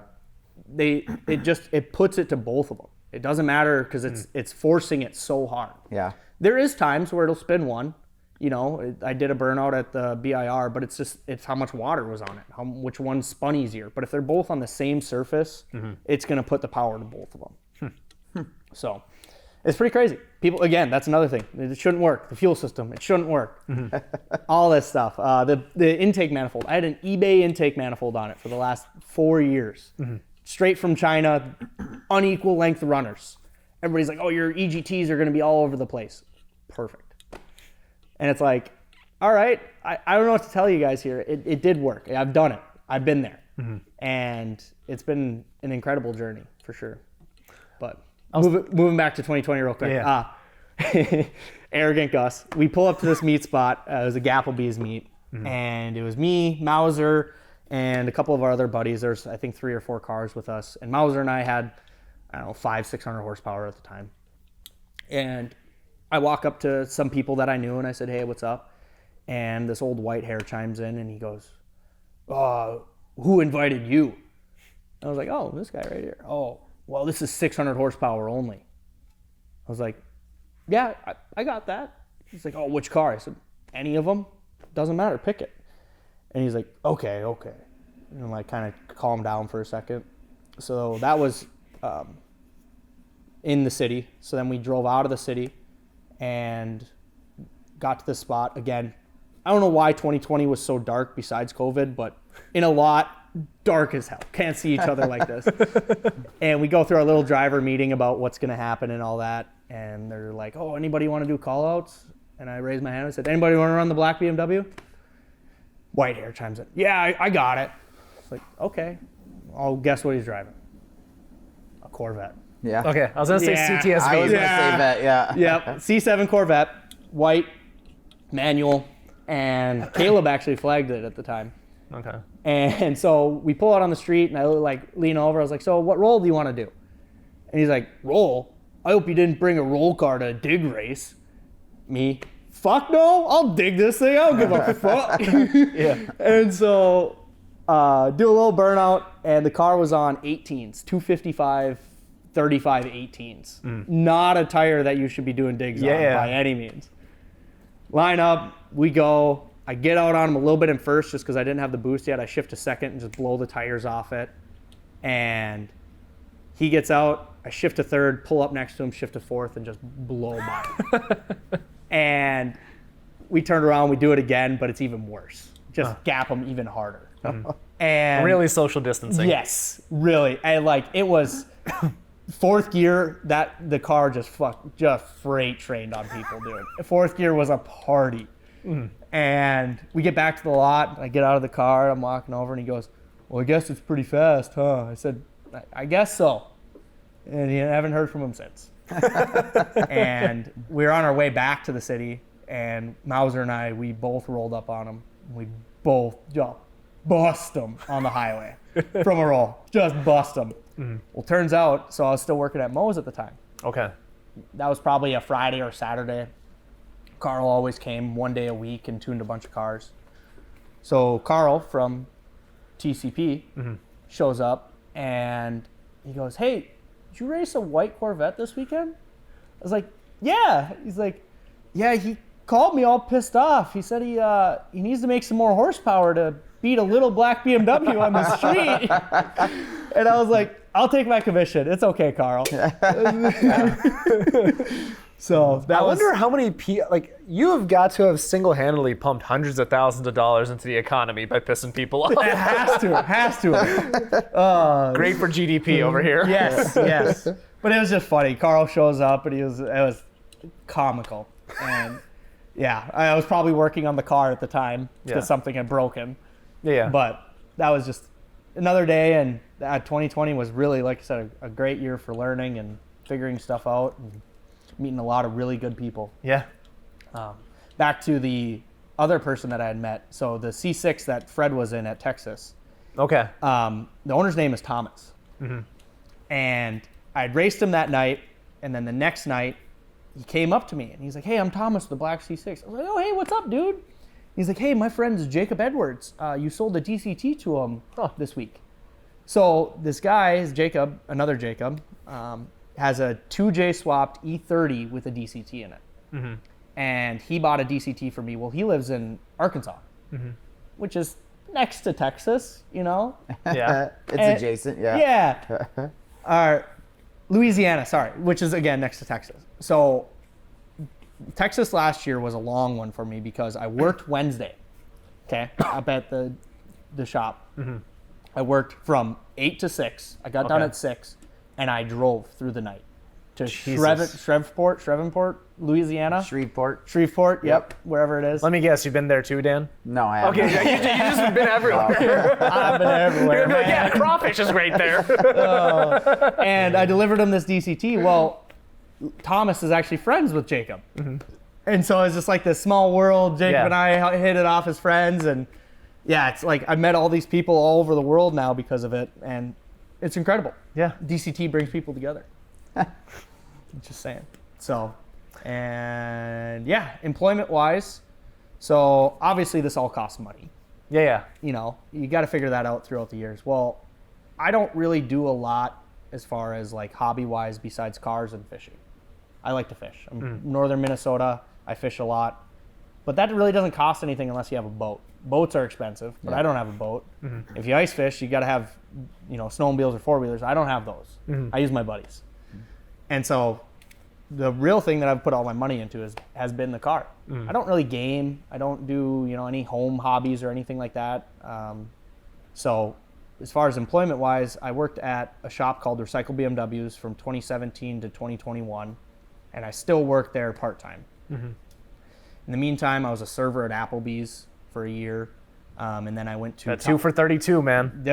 Well, it used to be 2 for 20, bro. Yeah. Well, they have 3 options. Yeah. Yeah. They used to be 2 for 20 or 2 for 25. Yeah, okay. And that was a good deal. That was when I first started there. That was a good deal. That's what we did after Sean's podcast. I'm like, man, Applebee's, I haven't been to Applebee's in like 10 Yeah. years. I'm like, this They is still good. have their French onion soup. It was good. It's good. Yeah. I hold it as like a standard. It's not the best I've Yeah. had, but it's not the worst. Like it's right in the middle. It's The my Swiss cheese on there My was hot, just like- whatever that is. Standard, The standard or yeah. the control. Yes, the Yeah. test subject. Yes. Yeah, I have no regrets working at Applebee's. People look down on me for it. It was a great time, great experience. Yeah. I made good money. So what? When I moved down in 2017, I was working at Applebee's in Grand Rapids, where I'm from. And so I moved down. Well, I didn't give 2 weeks. I just literally just uprooted my life. So I still was working in the one in Grand Rapids before I transferred to the one in Plymouth, where you guys probably went. Yeah, yep. And so I would work at Recycle Monday, Tuesday, Wednesday, Thursday from 8 to 8 probably. And then on Friday, I would work from 8 to noon and then drive up to Grand Rapids and work Friday, double Saturday, double Sunday. And then come down and I did that for 3 weeks. And then I transferred to the one here in Plymouth. And what I did is I worked at Recycle from 8 to 4 or 8 till 5. And then I would go to Applebee's. And I did that Monday through Friday. I was averaging 100 hours a week, all of 2017. Jesus. And so I got to do a lot of cool shit. I had an E39 M5. I had an E46 M3. You know, I bought all those things. Wait, you're saying if you work hard, you can also play hard? Yeah, This is crazy. I was going up north every weekend. I was fishing every weekend. I was doing all sorts of cool stuff, going all over the place. And then, then I got roped into building cars. Right. And so That's And- when you throw away all of your other hobbies, life goals, dreams, all that stuff. Yeah. Right. Well, then I quit working 2 jobs, and I was like, oh, I can live this way. And then I built Mauser's car, and I'm like, I want to build my own. So then I got another job to help build it. And at the time, I had my turbo E36 sitting in the driveway, and I had my E39 M5. E39 M5 was by far my favorite car in the world. You could hop in it, quiet, comfy, but then you have a V8 with a 6-speed. I beat the living heck out of that car, as you can imagine, and it was amazing. Granted, I did a lot of work on it at the end, but I still sold it, and I regret it because I had a turbo E36, and I was like, at the time, 22 years old, 23 years old. I want to go fast. You're not going to go fast in an E39 M5 without spending 20, 30 grand. Right. And now, of course, here we are. Here we are.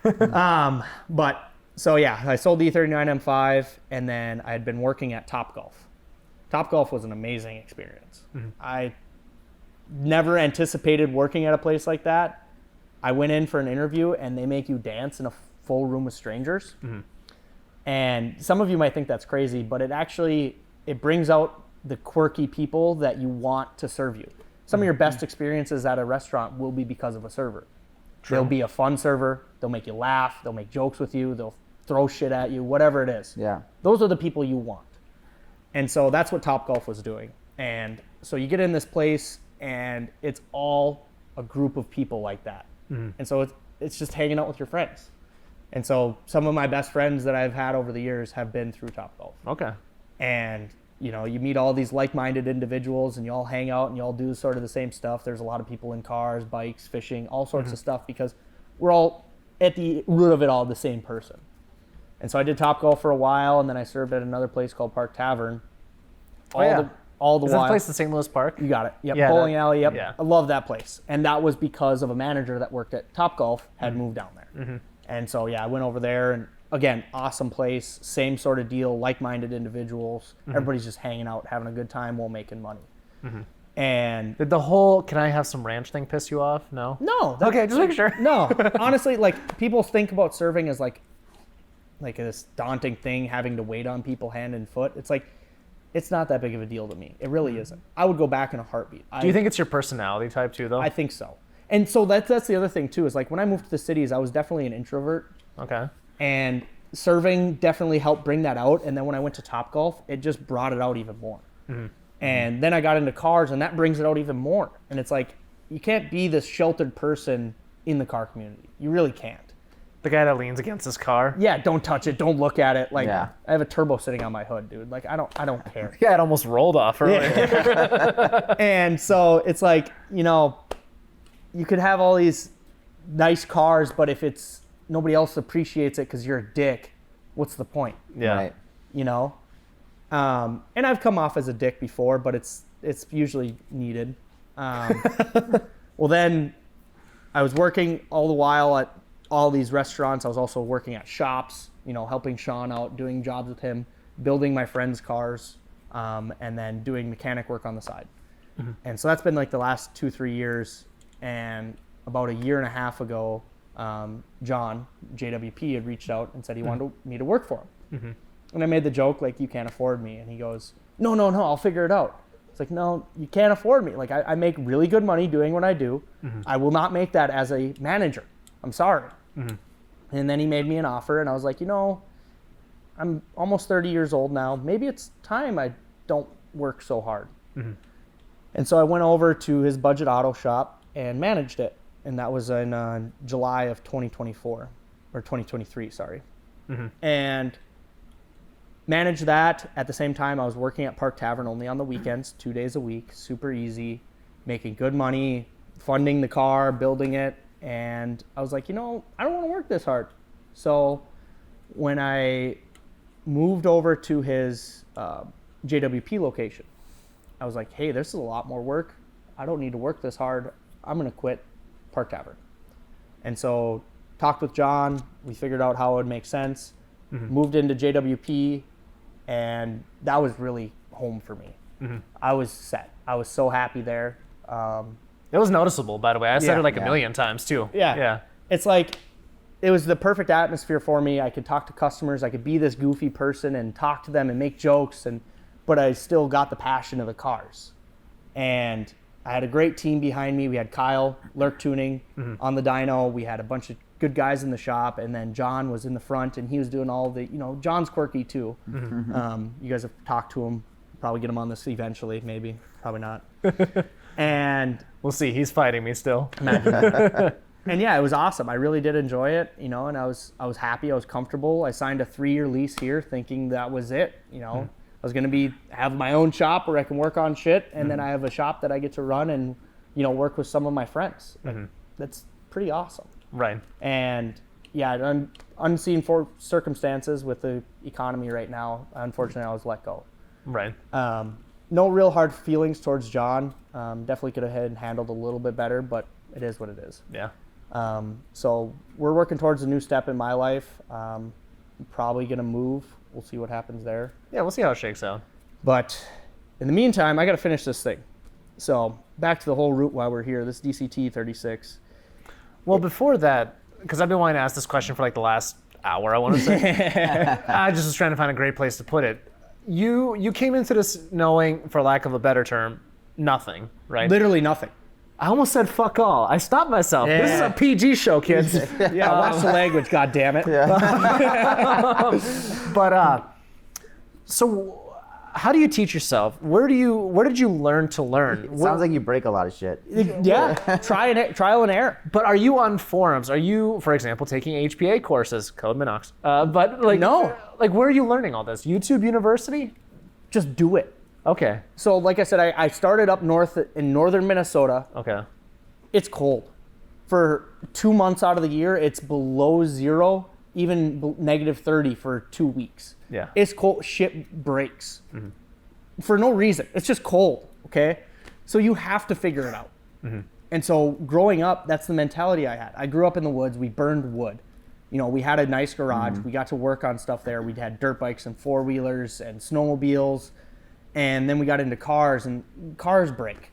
My first E36, the injectors were sticking open because it was so cold. The cold start valve sensor was sticking open, and it was dumping all the fuel. Holy shit. And it eventually washed out the rod bearings, and I sent a rod through the side, you know?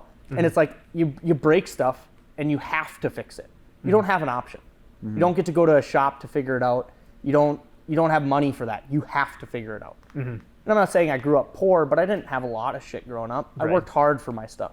That's how I've always been, is I work really hard if I want something. And that, even my first car, my dad's like, I'm going to buy it for you, but you owe me. You pay me back. So I got a job. I worked at a pizza place for 4 years. Which pizza place? Sammy's Sammy's, in okay. Grand Rapids. Okay.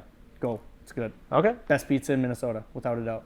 Really? Yep. That's a bold But claim. That is a bold claim. Has to be Grand Rapids or Hibbing Sammy's. Okay. There's one here in Coon Rapids. I eat at it. It's not the same. Okay. Has to be there. It's the water. It's the water. For the dough and the sauce. I'm Fucking serious. New Yorker. That makes a huge difference. It does. You got a lot more chlorine in the water here than you do there. Yeah. Yep. And it's a lot of, there's a mine pit up there in Grand Rapids that's beautiful. And the water is amazing up there. Okay. So all the lakes Noted. are clear. Pekegama Lake, which is in Grand Rapids, was voted the best lake in ever. I think literally the best lake, freshwater lake, I think is literally what it is. Okay. So somebody can fact check us on that. Please don't. No, I'm serious. Pull up Grok real quick. Yeah. But yeah, so did that, and like I work hard for my stuff, and you know, you just got to figure it out and recycle BMWs. So they specialize in used BMW parts. Okay. But we did service, we worked on stuff. That's where I learned 90% of my stuff. When did you start there again, by the way? 2017. 2017, okay. So I'd been there for 2 years before I started the E36 project. So you got to so was somebody there like teaching you how to work on stuff? Nope, figure it out. Okay. Because I'm just trying to pin this back. Did you like learn some stuff from your dad, or you just take shit apart and hoped it comes back together? I learned a lot from my dad, like the basics, the fundamentals, how to work on things. Okay. But not like turbo stuff, not race car stuff. Like that's the more obviously advanced stuff came later. Auto, small engines, things like that in high school. I was already beyond that when I got Yeah. to high school. Okay. You know, I had a mini bike that I literally took the whole clutch apart on. I was 10 years old and put it back together. I had a KX60 when I was 8 years old. My dad at the time had a CR250, bigger dirt bike, and it was on race gas, high compression. And I was like, Dad, I want to ride it. And he goes, no, it's too much for you. It's a fast bike. No, Dad, I really want to ride it. And he goes, if you can kickstart it, you can ride it. Okay. So I walked over to it, and my feet barely touched the pegs while standing, okay? So it's a big bike. And it was leaning against a tree, and I got next to it, and I pushed it down the driveway. And while I was rolling, I jumped on that Kickstarter, and all my weight, all 90 pounds or whatever I was at the time, on that Kickstarter as hard as I could. And it went glug, glug, bring. And I went up and down the dirt road for 30 minutes on that thing. Ran it out of gas. Okay. And, you know, like unfortunate that kids aren't doing that anymore. And, you know, I have people all the time messaging me, asking me for help. And I'm reluctant to give it to them because You want them to figure it out, I want them to figure it out on their own. But it's like, also, I had to work so hard for what I have. Like, it's not necessarily free information anymore. Well, you earned those scars, I guess, for lack of a better term. Well, we can get into that. I almost died over this car. Like legit. Like legit. And so yeah, Recycle BMWs, I owe a lot of credit to him, Brian Toole over there. You know, he helped a lot. Okay. So But yeah, I almost died. Yeah, death. Get in that. Oh, cow. So 2021, when Bartek was helping out a lot, 7-8 hours a day. Just to clarify, this is the Polish guy still, right? Correct. Yep. Okay. Yep. From Making sure. Poland, HTG, doing the transmission. Yep. Engine Yeah. runs perfect. Thing's flawless. It's ready for the dyno. We just got to get this transmission to work. We can't figure it out. And the root of it all was spark plugs. Spark plugs caused a EMF through the. Oh, I remember you telling us about that. Yeah. And it caused the transmission to freak out. And so that was the root of it all. My wiring was perfect. Sean's wiring was perfect, but we still swapped back and forth trying to figure it out, and it ended up being spark plugs. Anyways, Bartek was trying to work through that and figure out a way to go around it. He was figuring out all the CAN bus stuff so we can communicate to the hall tech. My car was one of the first ones in the country on the DCT with HTG. Let me remind you of that. First swapped car, HTG, even with a hall tech. It was like one of 2 or 3 in the country. And it's like one of 2 or 3 left in the country on HTG. Everybody's moved away from them now. And so it's February, it's cold outside. I'm running the car trying to, work through these problems. So Bartek's remoted in, and I have that big 3-foot fan in the garage door. Garage door similar to this. And I have the door open to the top of the fan. The fan's pushing fresh air in. Car's running for probably an hour while Bartek's doing it's called adaptations. And you need fluid pressure to do that. And so the car's running, it's on E85. It's full 3-inch straight pipe, whatever. It's idling, nothing's crazy about it. And I shut the car off after we finally come to a stopping point. And I was gonna go out or something. It was like 8 o'clock at night. And I'd been there all day already. So I was like, all right, I'm gonna leave. And our bathroom was set up in the corner, similar to this, and how the air was coming in, it would go in through the shop, circle around, and then it would go through the bathroom because then there was a door that led outside. So it was just a big circle, just funneling through this shop. This was in St. Paul. And I walk into the bathroom, use the bathroom, and I walk out and I wake up on the floor. And I was like, no idea where I was, what time zone it was, anything like that. All I could do was I rolled over, I pulled my phone out of the pocket, and the last person I had called was Josh Sealing. And I knew he lived somewhat nearby. I called him, I said, hey, I fell or something, and Sam Moraine had parts there from his Audi at the time, and I blamed it on that. Like I tripped over his parts or something. I said, I busted my face, I'm bleeding and it hurts. Can you just come check me out? And so the door's still open, fan's still on, and I get myself up into one of those chairs. I'm drinking some water, and while I'm waiting for Josh, I call my dad, and I was like, yeah, I fell, and I don't know, I just feel off. And he's like, yeah, maybe you should go in. And I'm sitting there, I'm talking to him for like 10 minutes, and I was like, yeah, I was just working on the car and like all this. And he's like, you sound drunk. And I'm like, I haven't drank anything. And he's like, yeah, you need to go in. And so I washed my face up, and at the time, it was end of COVID. It was early 2021. I hadn't shaved in 8 months. I had this big beard, and I had hair at the time. And so Josh brings me into the hospital, and we went to the St. Paul hospital. I don't know if you guys have ever been there, but please don't ever go. I walk in, and again, I still look homeless. I'm not gonna lie. And I walk up, and I'm like, hey, I fell. I need to get checked out. I was running a car, and they're like, okay, we'll get you into a room eventually. And so they sit me on a couch out in the lobby. I don't remember much of that. Finally get into a room, and they put the thing on your finger where it measures your oxygen.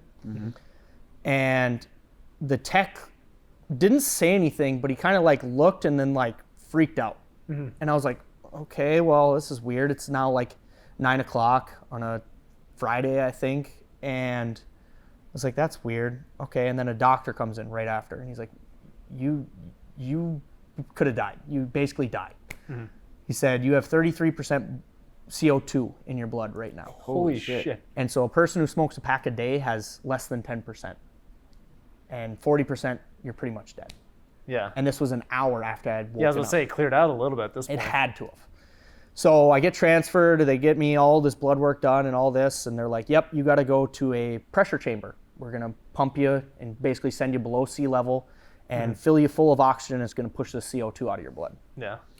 And I was like, okay, well, I fell on my face, it really hurts, right here. And I was like, can you see if I need stitches or anything? And one nurse looked, oh, you're fine. I was like, okay, well, like like I'm still actively bleeding.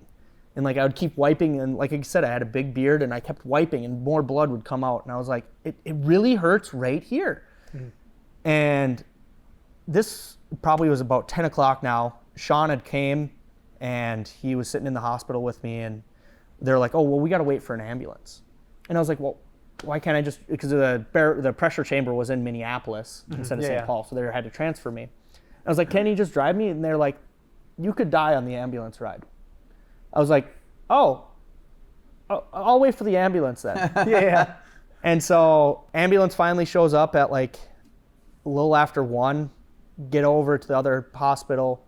And again, in the ambulance, I asked, can you look at my chin? And they're like, oh, you're fine. Okay. Get to the other hospital, ask a nurse, can you look at my chin? And at that time, I'd finally like started to come around, and I took a picture of myself. And, I was like, yeah, I wouldn't serve me either. I literally looked homeless. I had no hat on, so my hair was all scraggly, and it was probably a little greasy because I was working in the shop, and dirty clothes. I was in a gown at the time then, and finally get into the pressure chamber, and I'm sitting there and I'm talking to that nurse, and then I was like, can you look at my fucking chin? Like, please, just. Yeah. And she like finally like digs in there, and she's like, oh, that's kind of bad, but it's already starting to scab over. I was like, yeah, because it was 12 hours ago. Yeah. And so finally get out of the pressure chamber. I was in there for 2 hours, get all discharged. Sean picks me up and brings me home, and I just go straight to bed. And I wake up 12 hours later, and I looked at myself in the mirror, and I couldn't stand it. So I shaved my whole beard, my whole face, and I've shaved my head ever since. That was 5 years ago. And when I got down to the chin, there was a chunk of meat hanging out. Yeah, I was gonna say something. So I have a scar on my chin here because of it, but it was disgusting. Yeah. And it had already been 24 hours at that time. It was already healing. So I was like, there's not much you could do, but I needed stitches, and they wouldn't give me stitches because I looked homeless. Yeah. So I almost died. So had the door not been open, had the fan not been on, and had I not gone in, had I gone to sleep, I would have died. Oh yeah. Yeah. So the fact that I was able to get up into one of those chairs there that you guys were saying were so comfy and didn't pass out. Yeah, this is really comfy. Yeah. Yeah. I could die in a chair like this. Right? Yeah. Yeah. And my phone at the time didn't work that well. I remember the screen would only turn on sometimes. Yeah. I was terrible with phones then. They were always broken.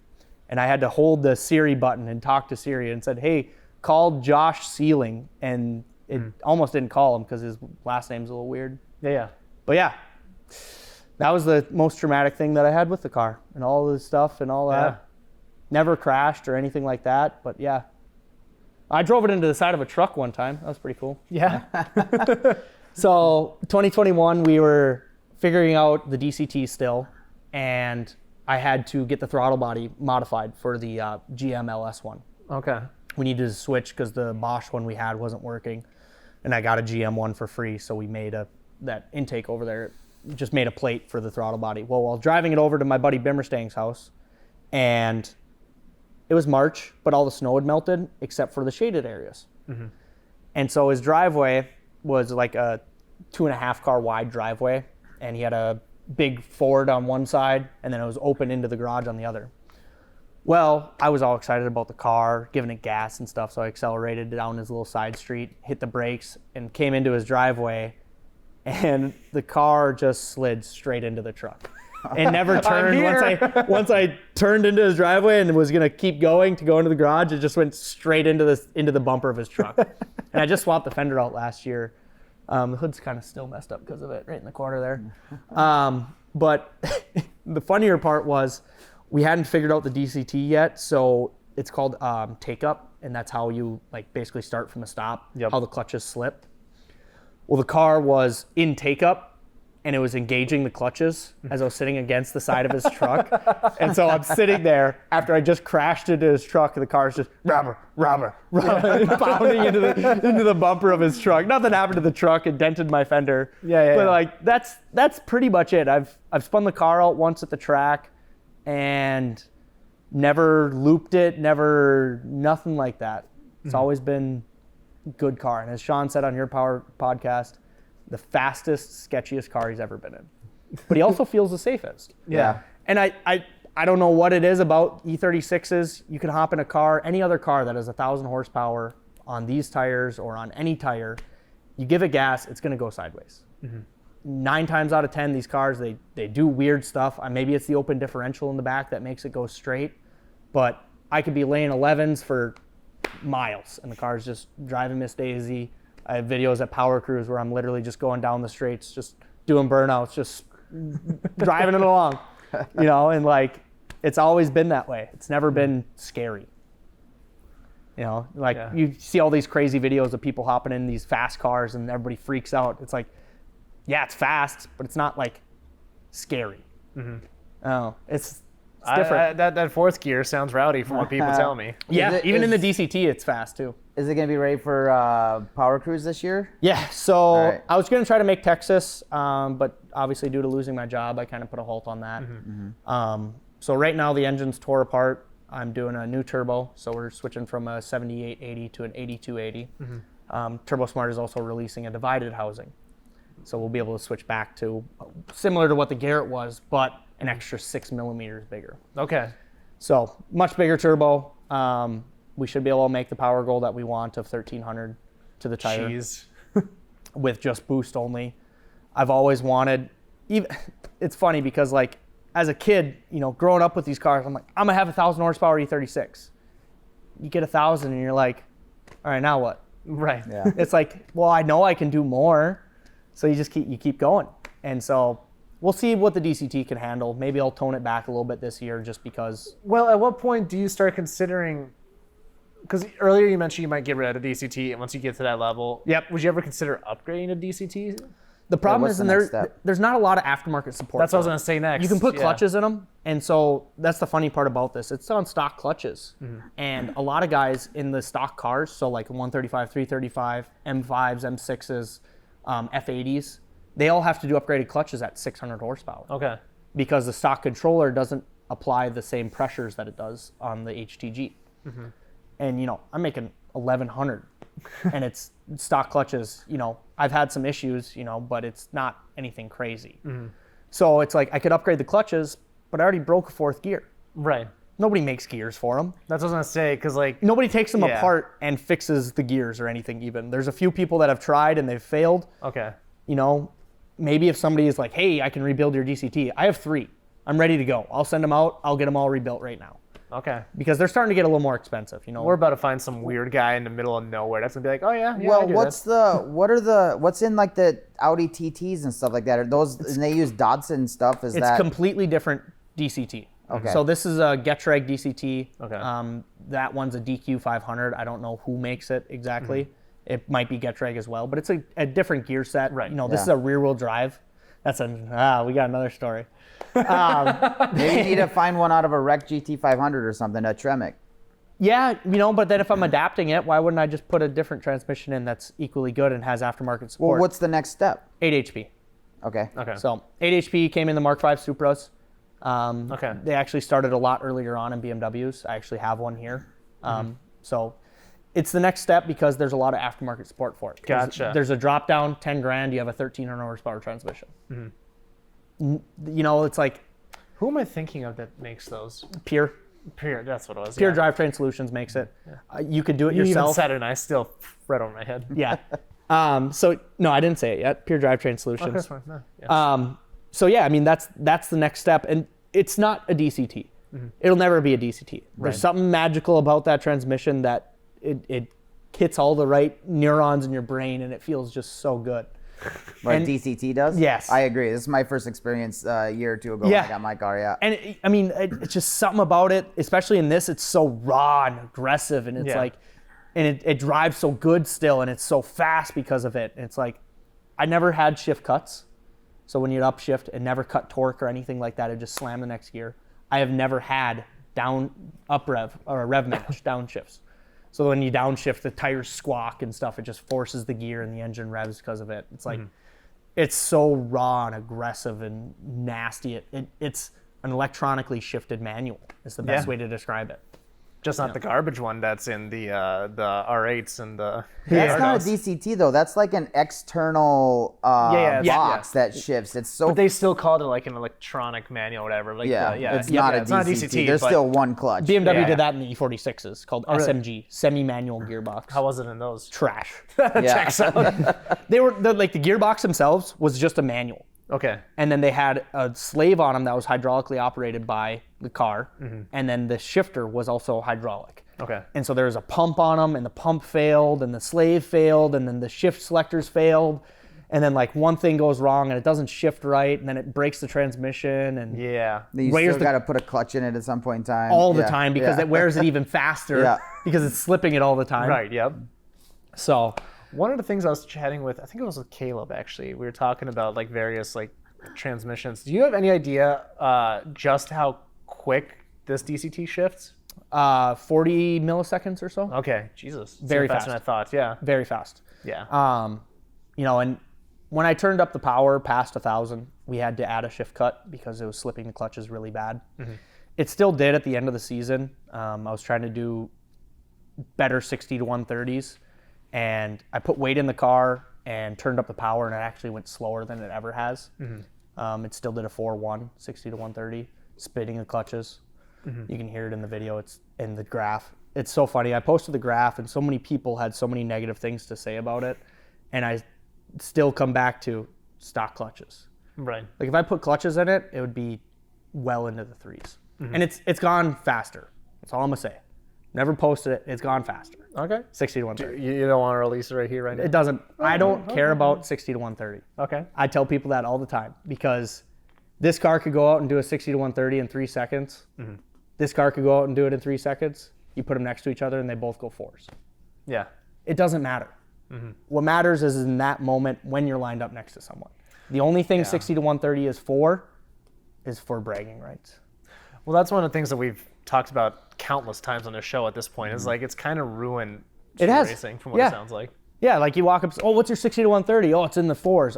Oh, you're slow as piss. And then he goes out and gaps you. It's like, okay, well, what changed? Well, the road, the temperature, the car, the engine, the transmission, the differential, the tires. Yeah. Like there's too many variables to put it into effect in the real world. And anybody who's done 60 to 130s, like a lot, knows that. Everybody has a glory pass. Everybody says that they can, go out and do it over and over and over again. Not on different roads, not in different temperatures, not on different days. Yeah, how many hits did it take you to get that fucking glory hit that you posted That's what I'm online? saying. Yeah, and it's like all these guys in Minnesota especially have done it on the same roads. There's a lot of people that have, gone and done it down in the same roads. And I you could- still don't understand when. So do you do it from a dig and then it's okay? So No. where you are at a 40 roll? Where do you go? I was starting in 40 in second, and Okay. I have a very violent video of that when I first started getting into it and turn up the power. It was on brake boost, and it was so aggressive that it was throwing me around the car because I was sitting there and I was trying to pedal it, trying to get it back into boost, and the throttle blade was opening and snapping, and the boost was there. It was just so gnarly. And yeah, that one it went like a 4.3, and it was still just spinning the clutches. Like I just don't care about it. I really don't. People, like I said, I turned the power up and the car went slower. So do what you want with that. People have said it back and forth so many times. I made a post about it when I first wanted to post it. I was like, hey, I'm going to go really try to do a good 60 to 130. What do people think it'll do? And people were all over the place. 4.8, 3.2, 4, all these numbers. And people that I have raced, that have done it, had said numbers. And I was like, all right, that's pretty close to what it should do. And, it obviously had issues, so who knows? But it's gone faster, so. If you could change one thing on this car today, like unlimited budget today, what would you change? Or upgrade, I guess. Probably, it's due for an LSD. I think that might help a lot in the car in the back. Yeah, I think it would help a lot. I love the fact that it's stock body. I love the fact that it's a sedan. The fuel system was definitely a crutch. So we just got a fuel system in the car. That's going to be a huge, huge difference. We made on a Mustang dyno, it made 975, and it was out of fuel system on 2200 cc injectors. Like people will say you can make 2,000 horsepower on 2200 cc injection. Yeah, you probably can with the right fuel to supply them. Yeah. So that's an indication like, hey, yeah, we don't have enough fuel going to these. We need to up that. Other than that, I like where the car's gone. I've pretty much done anything that I wanted to do to it. I've changed everything that I wanted to. This year we're putting a PDM on it, so it's getting rid of all the stock body function. Okay. Literally, when I tore it apart, it had power locks. That still worked. I still have the key for it and everything. It has a stock steering column and its stock dash. I took the heater box out of it back in 21 and put a aftermarket heater box in it because we're in Minnesota. We need heat. Yeah. All the windows work, sort of. But like other than that, I really wouldn't change much. Like really, maybe get a good cage in it and maybe some different seats. I don't know. What about the cage thing's a tricky one, right? 'Cause, Right. Like you like taking people out for ride-alongs. Yeah. I mean, There's people out there that have good cages for sedans that you can still put people in the back. that's what I was gonna say. Like, what's that solution look like? Any idea? It's expensive, you know. Well, yeah, definitely expensive. Well, I want to ride him, but just keep in mind I still have kids. Right. So yeah. Like I said, I've never done anything crazy yeah. in the car. It's only tried to kill me outside of it. Never Yeah, in yeah. it. which is hilarious. Right. There was a time I was out street racing and I stabbed the throttle and it went sideways. And I remember I looked out the right and I was looking at the guy's taillights or something like that. I went like, no, it went this way. The back end came out to the left and I saw Mauser behind me. Yeah. That's And it, like literally it did that and then it went straight. And I was like, okay. And it was over a bridge. I've learned don't do pulls on bridges. A lot of people will say that. Well, unless you're in Tampa on that one very special bridge. Yes, well that's a 6130s. long, it's all bridge. Yeah. Here we got like short little bridges. Yeah. What's so this has, and again I'm not. Okay, so we'll go over talk- setup on the car. Well, wait, the engine. It's Yep. N50. So we'll go over the setup on the car. So the car came with an M50 from 1994. It was a 2.5 liter dual overhead cam, inline six, 84 millimeter bore, 86 millimeter stroke, I think. I don't remember offhand. So pretty small for an inline six, 2.5 liters.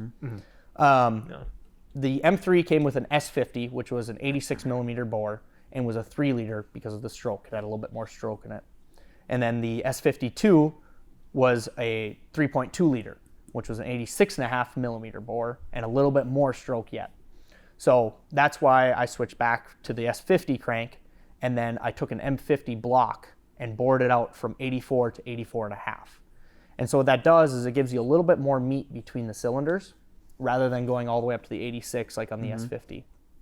And what happens is over time that material is so thin that it'll eventually crack because of the boost pressure. And so the cars had Sandor spec cams. They're an aggressive cam that we can time individually.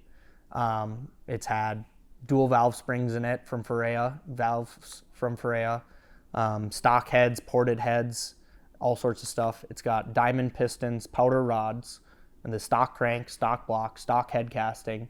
And then, so it's essentially a 2.9 liter. And then really aggressive cams, 9,000 plus RPM, stock DCT behind it, steel one-piece drive shaft. The differential's out of a 5 Series from 1990, so it's a 210 millimeter ring gear, open, and then it's got G-force axles in it. So I got sick of breaking axles, so I put good axles in it. And But- this thing is also crazy light too, right? It weighed 3,200 with me in it. Okay. So it wasn't into twos like I heard from So- somebody else. Engine wise though, that doesn't. Again, I don't live in that BMW world much, but it doesn't.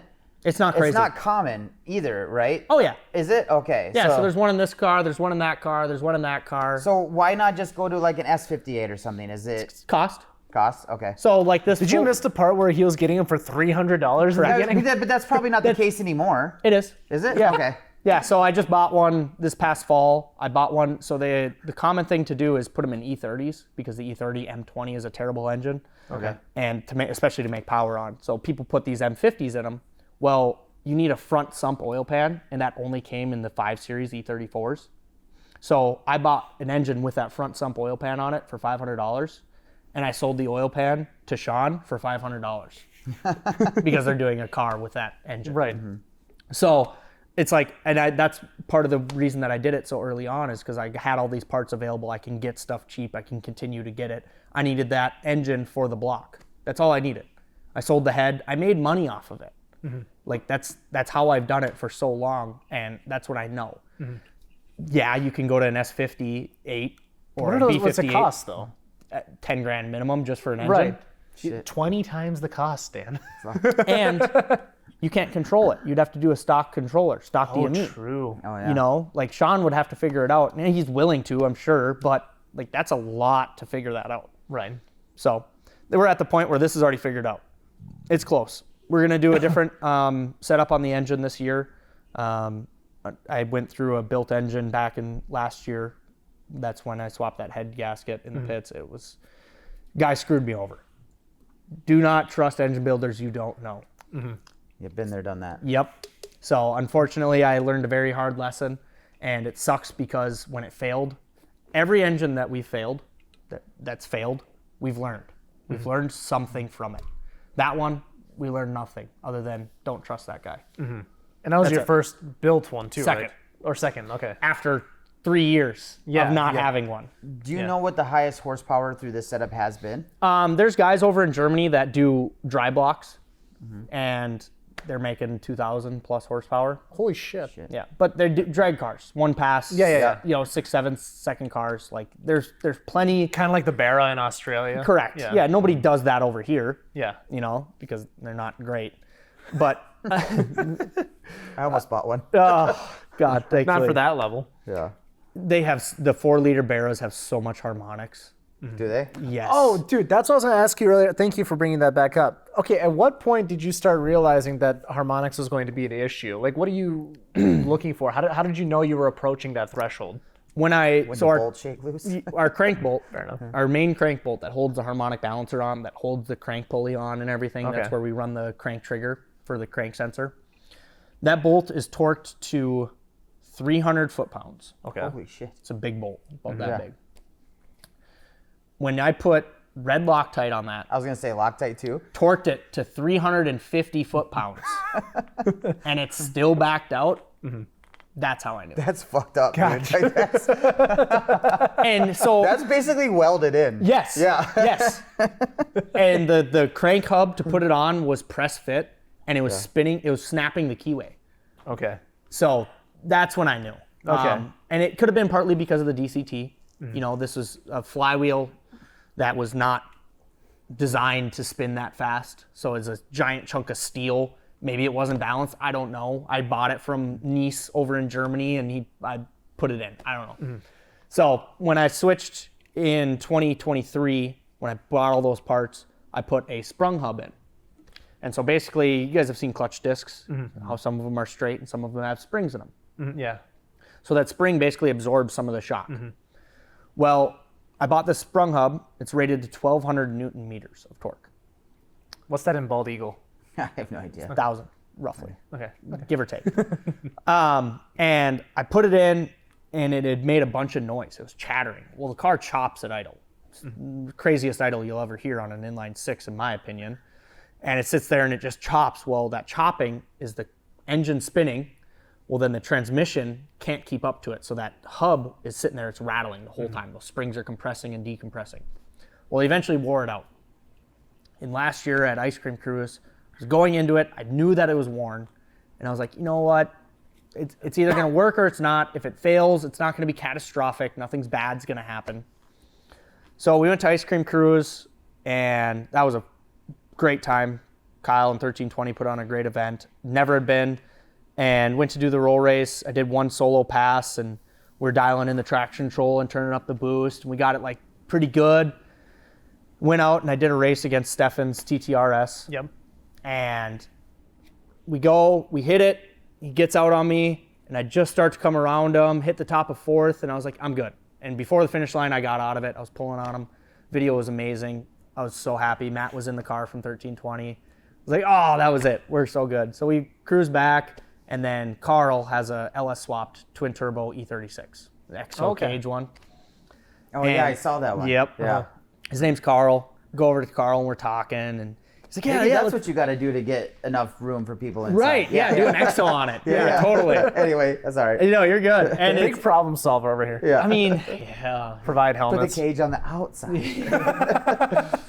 And so Carl and I want to race. And I was like, Carl, what'd you make? And he goes, oh, on that dyno right over there, I made 875. I was like, oh, that's cool. I said, what kind of dyno is it? And he goes, oh, it's a dyno jet. I was like, oh, okay. He's like, why, how much did you make? I said, 975 on a Mustang dyno that reads low. And he's like, oh, man. He was like all excited because he was going to get a good race. And then, yeah. So we go. He misses a gear, and I go, and ends up the clutch disc came apart, and it had cut the transmission bell housing where the clutch cover is and dumped all of the transmission fluid out. And so the car was this giant smoky mess going down. It was still going, but the problem was the trans was slipping and the tires probably because of the trans fluid. Mm-hmm. And it sat on limiter at 40 psi of boost with no fuel for it. It was out of fuel and 9,400 RPM. And so it ended up hurting the engine. That was the last real thing I did with the car this year. Mm-hmm. Did my birthday burnout with it. Yeah. That was that sick. the thing you did with Chun? Chun Media. Yeah. That was super. That was a super cool video. Yeah. I'm glad you guys got together on that. Yep. Yeah, I reached out to him. It was my birthday, and I was like, dude, I want to do a birthday burnout. This is like the first year since 21 that the car's been together on my birthday. Yeah. I was like, we got to do something. So yeah, we went up to Lifestyle Tint. They have that big lot there. Okay. And what's the guy's name? Is it Corey? Corey. Yep. Yeah. And I'd planned the whole thing. Aaron with the wide body E36 showed up. He lives up there. Yep. And get it off the trailer, and we go out, and I gave him a ride. I had my cousin with me, and they had never been in a car like that. We did it. I had two 35s on the back, and it still went a 460 to 130 on That's 235s. crazy. That's wild.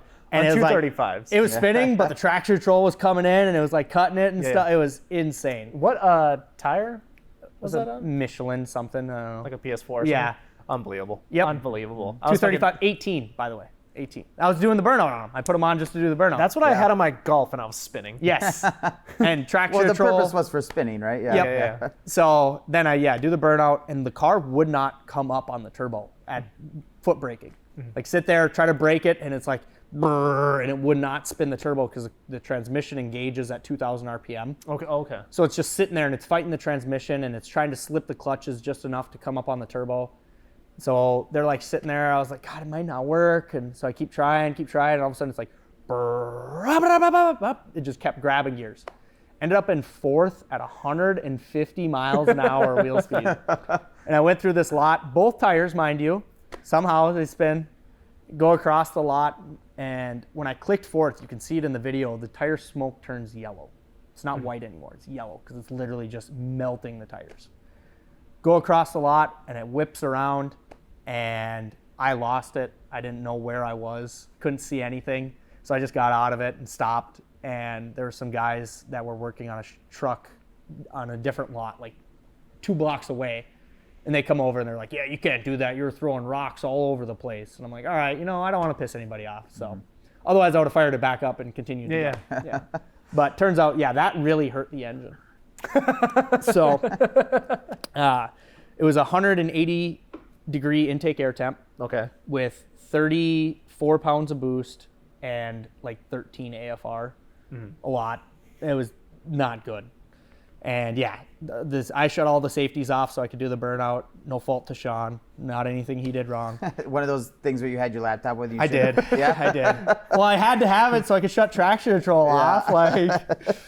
So this year we're going to do a lot of different things, and one of the things is we're going to have a keypad so we can change different traction control settings, different, boost settings and things like that without having to have a laptop. So it'll keep me safe. So as we kind of start to wind down here, you've done a lot of things in the last, let's call it 7-8 years. Yep. What are you most proud of? Golly. I mean, hitting that 1,000 horsepower was always a goal as a kid. That was probably one of it. Making all these friends across the country. That's pretty awesome. And just, I get a new opportunity every day because of it. I get all these people in my life. I'm always super proud of all these people that I have. We're always pushing each other to do better, be better, and we're all doing very well. and I'm super proud of that. So, That's awesome. you know, nothing. I don't think personally that I've done anything that's worth that recognition. But you know, as a whole, I wouldn't be where I was at without my friends. I really wouldn't. So I have a great group of people in my corner. We all help each other out.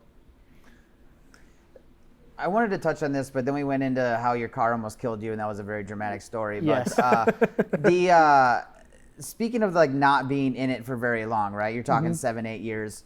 I have the tools I got from my dad, because basically we work on the shit at my house now, and I'm 42 years old, and over probably 30 some years I've been collecting tools and buying shit and doing all that stuff. It takes a lot to just amass that kind of where I could pretty much work on anything.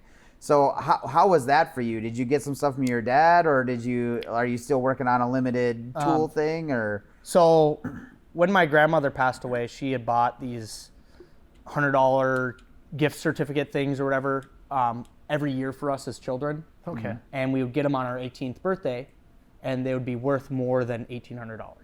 So every kid got $1,800 at a minimum. But I don't remember, they're like certificates that valued more. I dropped out of high school.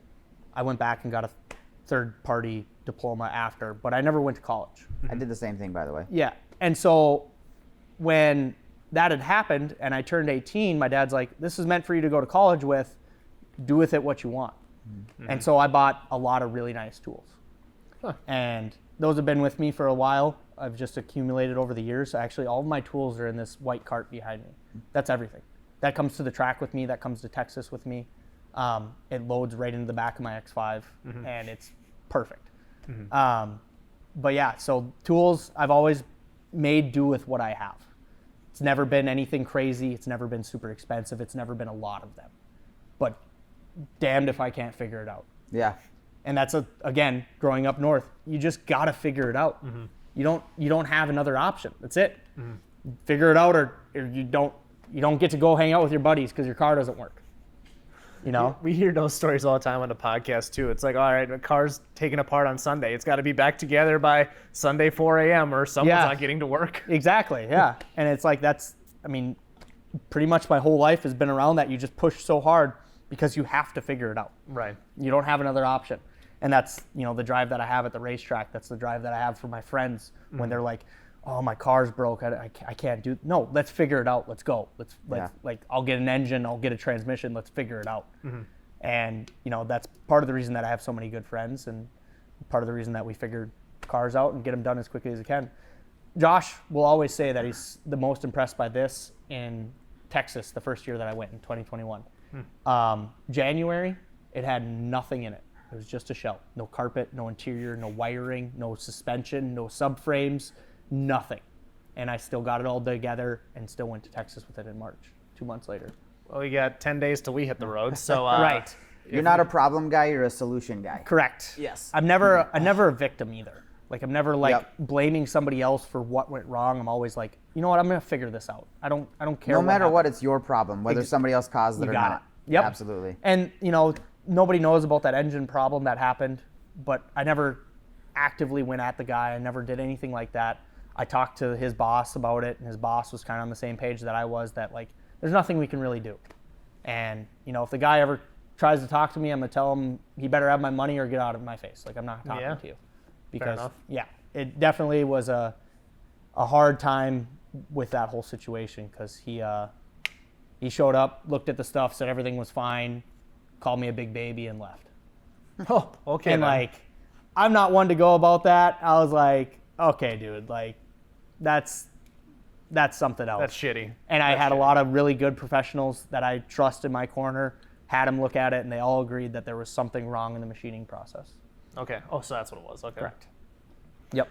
So, again, not my fault, not Sean's fault. That's your problem. That's my problem. Yeah. I'm going to figure it out. And I did. I figured it out. But yeah, so. I got one more in me. Do you have anything on your end? No, I don't think so. It's Tools, basic hand tools, dude. Really, that's all it is. No, I've learned. I did that for a long, long time. Like actually, just at PRI, I bought a Tecton set of really nice like Torx and Allens, long ones, short ones. It was a $200 case, right, of all this stuff. I've been working off of like little fucking bent angled Allen wrenches my entire life. And I was like, as I'm getting older, I'm learning to appreciate using the right tool for the job. Mostly because it saves me time also. I don't have as much time now. I have 4 kids. That's like shit's crazy. So like, so I'm like, all right, cool. It's time for the Milwaukee power ratchets and all that shit. I don't have any of that. I have a quarter drive impact and a 1/2-inch impact Sawzall. I don't even have an angle grinder. I do all this shit with the Sawzall. I put on grinding discs on my drill and I grind stuff down with the drill. Like, I make it work. You know? Or I have friends that have good tools and I take the car to them and we do it over there, like Sean. You know, I did that for literally just recently over the last like maybe few years I've started treating my tools better and getting some better shit. What did it for him was when he got cup holders in his Mustang GT. Speaking of cup holders, so I knew I'd trigger something. Obviously, there's no shifter in the car. Right. The DCT is all controlled through the paddles. Put it in gear, shift gears, all of that is through the paddles. Okay. So there's in the center console there's a spot for a shifter. But there's not anything there. I had a shift boot there for the first year. Well, as anybody who knows me, I drink Red Bull. Right. Specifically the 12-ounce Red Bulls. They taste different. I don't care what anybody says. 12-ounce tastes the best. A little more metallic. It's something about by the time you get to the bottom versus the 8-ounce, it's like not enough. Like right now, this tastes the best to me and it's almost gone. I don't know. So I had this guy who was making surrounds for like sequential shifters, make me a shift one to specifically hold the 12-ounce Red Bulls. And so I have it, and it's airtight. It also fits White Claws, but it's airtight and it slides in perfect. So if anybody's at Red Bull and wants to sponsor me, I have the cup holder designed just for these. Nothing else fits. There's an Aston Martin that's exactly that, by the way. Yeah. I'll have to look it up what it was, but yeah, literally just the Red Bull size can't get That's fit it. in there. And it slides in perfect, and yeah, it doesn't go anywhere. Well, Red Bull sucks. Alani, I'm looking for a sponsorship also. Wow.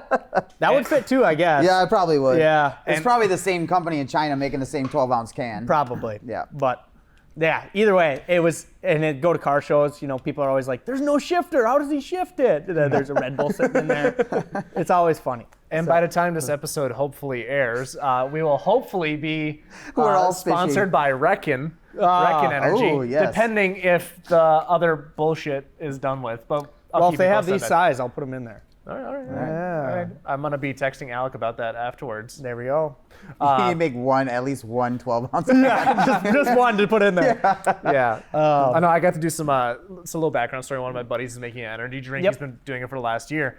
And I just got to sample his blue raz flavor. Ooh. Holy shit, dude. I should have let you try a little bit of this one so you can tell me how I tried it compares. already. I was Did a ya? part of the, no, I literally went to parking lots with him, like Vitamin Shop, Hy-Vees, whatever. We would sample 6 or 7 different ones, be like, we would sort it and be like, this is ass, this is great, you gotta Heck be yeah. better than this. Like, so I can confidently say that it's a really good blue raz. Yeah. All right. You had one more thing. He's not paying me for this not yet, yeah. endorsement yet, but yeah, he'll get an earful. As you can see, I have arrow catches on the car. That's another story. I have stories for days on this thing. Like my camera roll is fishing and car. That's it. There's I nothing buffer in else. a Minnesota goodbye for Minnesota folks. It's okay. So the reason there's arrow catches on the car was actually I was racing Caleb in his Trackhawk when the car was on a stock engine. Okay. God, I missed that track talk. So we were ripping. We did a poll. We started at like 40 or 50. And him and I were door to door. My car was making like 450, 500. Obviously, the Trackhawk makes 700 plus. I think it was closer to 800 at the time. Yep. But car's lighter. It's on DCT, and we're just door to door all the way up, and neither of us lifted. We just stayed in it.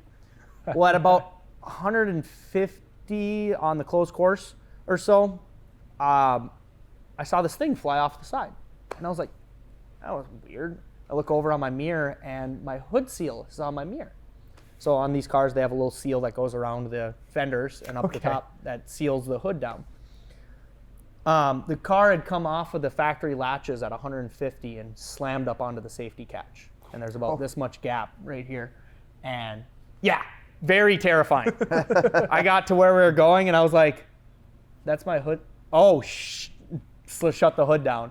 And so that next season, I put the arrow catches on it. Okay. Yep. If you can't just slide it in, get it to fit right, or it bends a little bit funny, it's time to get some proper mandrel bends. Whether you are a weekend warrior or a shop owner, Hayes Performance has what you need to get your charge piping or exhaust dialed.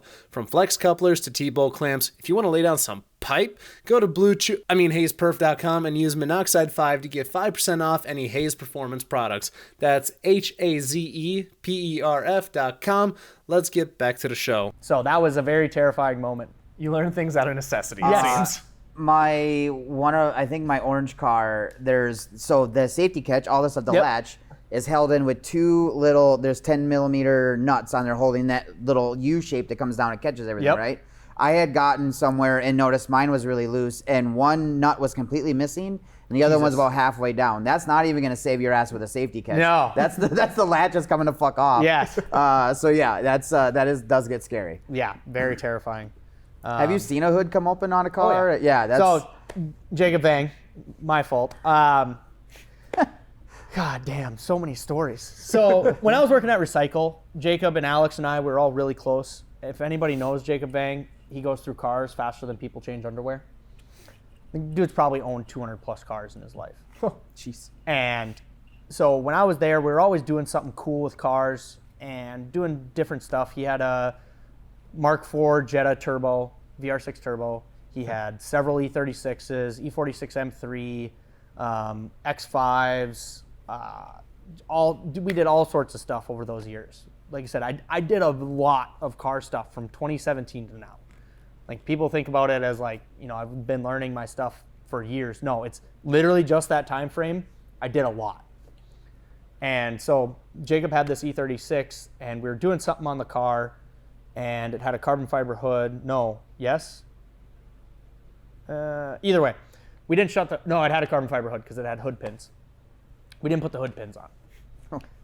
And so he goes to leave, makes it literally 100 feet in front of the shop, hits 20 miles an hour, hood flies open, explodes the windshield, breaks the sunroof because it came all the way around. Pulls back into the shop, and I'm like, was it you? Was it me? Either way, I felt so bad. So I ended up finding him a hood that I traded an oil pan for and put the hood on. He got windshield fixed through insurance, and it was like no big deal. But that was the only experience that I've had where it was like somebody didn't latch it. Mm-hmm. So,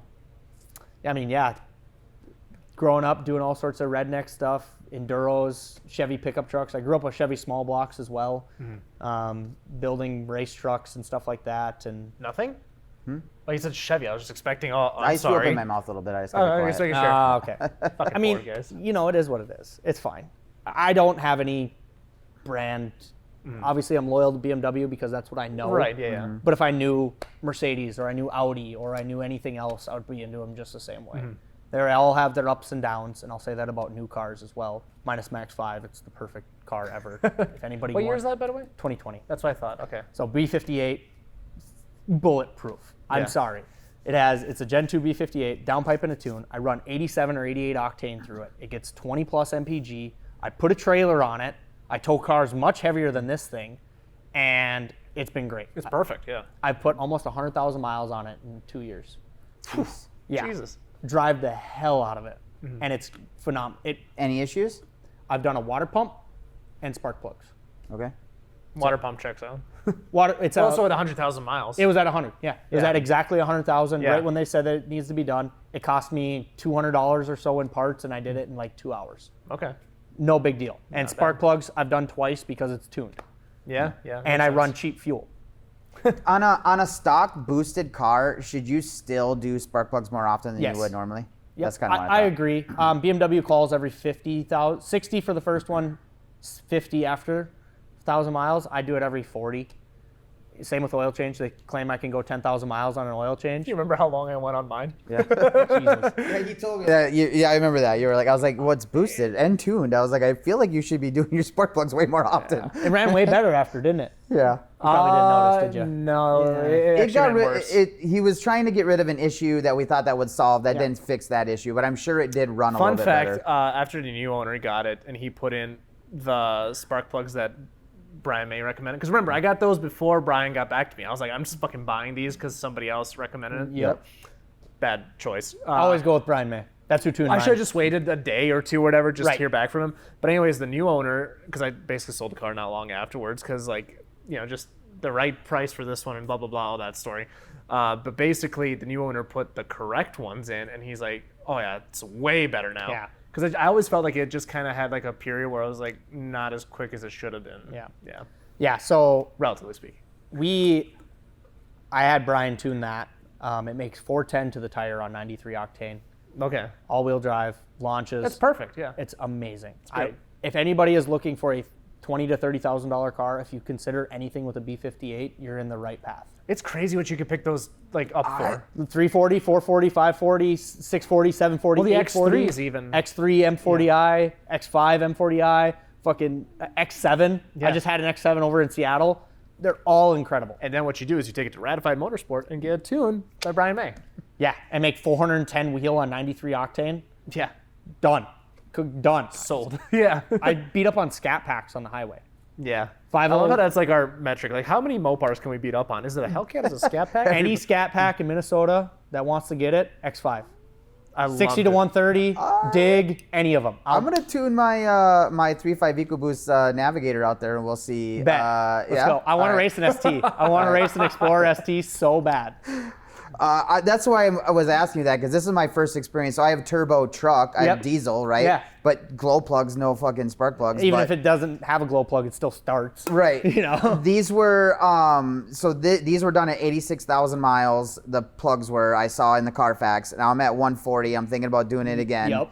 But this is my first time like twin turbo V6, and I did a little brake boost off of the fucking stoplight earlier today. I had my kids in the car, and my daughter had just picked up all the DVDs because they tipped over because I drive like an asshat. And she had just fixed it all. And so I was like, I'm going to do a real hard launch right here, make them go flying to the back seat. So I did that, and she was pissed at me. But I was like, whoa, This just thing holding rips. onto the brake and giving it a little bit of gas, Yeah. that fucker took off. Didn't you do that for the first time in the GTI too, I think? Yeah, when you did it, yeah. You That had was his the first time rolling in a turbo anti-lag. car. Yeah. Ah. So, yeah, I mean, starting off, I had E36s, E30. I moved up to even when I moved to the cities, I had an E36 as a daily in the M5. And then I got an X3. So a 2004 X3, it had 180,000 miles on it, 2.5, inline six, bulletproof. If I had to pick one daily driver for Minnesota and like that was it, $4,000, X3. We'll get to that shortly. Dan will answer to And ask this for too. $4,000, dude, Yeah, all-wheel yeah. drive, $4,000, yeah. you have a bunch of storage. It's dead reliable, and if it does break, it costs $3 to fix it. They are so cheap. And like, yeah, I drove it to 240. I replaced the engine because an injector failed when it was stupid cold out up north, That's when and it they'll do melted it. a hole in piston. Yeah. It cost me $200 for an engine. I swapped it over. I did all new parts. I think all said, I was $1,000 into it. Are BMWs the new LS swaps? I don't know. I was looking into those so this is my wife's SUV. Yep. We just replaced her Excursion with it, but I needed a third row. I was looking at do X7s have third rows? Yep. But it has they're- captains and then third row. But they're newer though, right? Like they're 2019. pretty expensive. Though, yeah, but you're 30 looking grand. how much? 30. Yeah, well, I'm $9,000 into this truck. That's fair. Yeah. That's understandable. But yeah, so then from the X3, I went to an X5 because I wanted to tow a race car. Yep. So I got the first gen X5, their E53 V8. Broke a transmission on the first one. Second one, that one ended up something catastrophic with the engine. The M62 engine in there is not the greatest engine in the world. I will never say that it is. But then I bought one in 2020.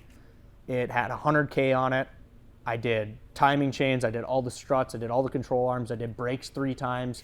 And I drove it to 200,000, and it was great.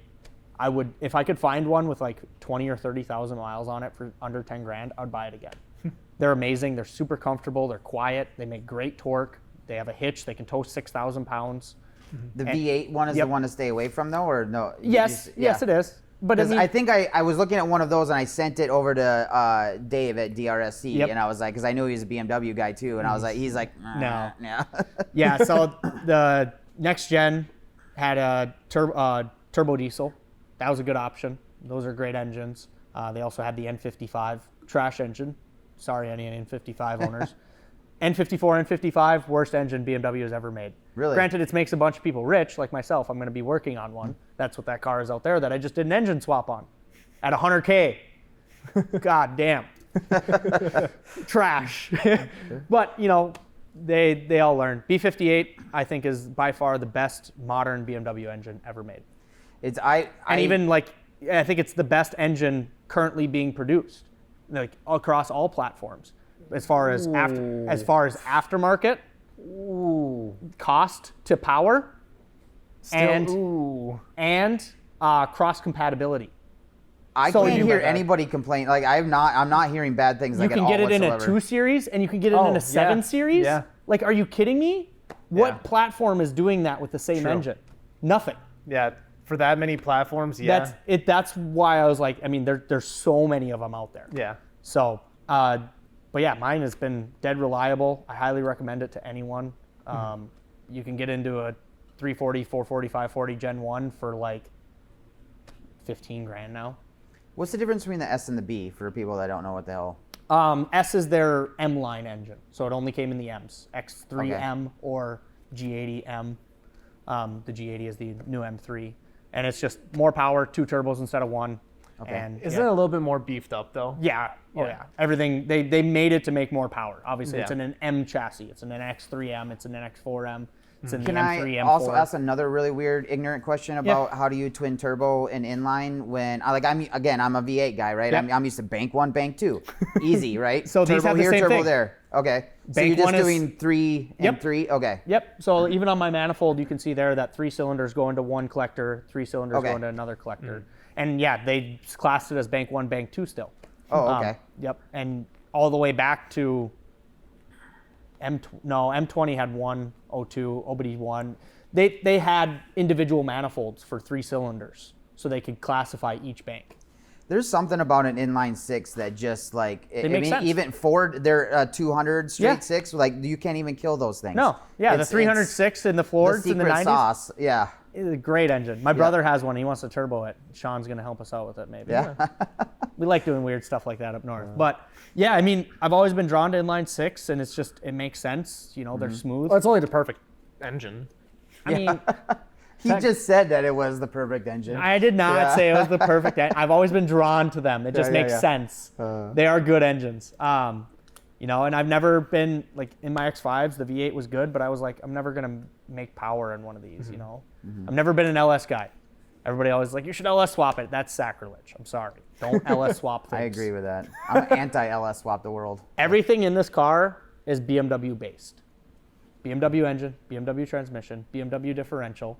You know, yes, it has aftermarket parts in between that connect the things, but Yeah, that doesn't really count. yeah. And it's like, that's what I wanted. Like even the 8 HP is a BMW.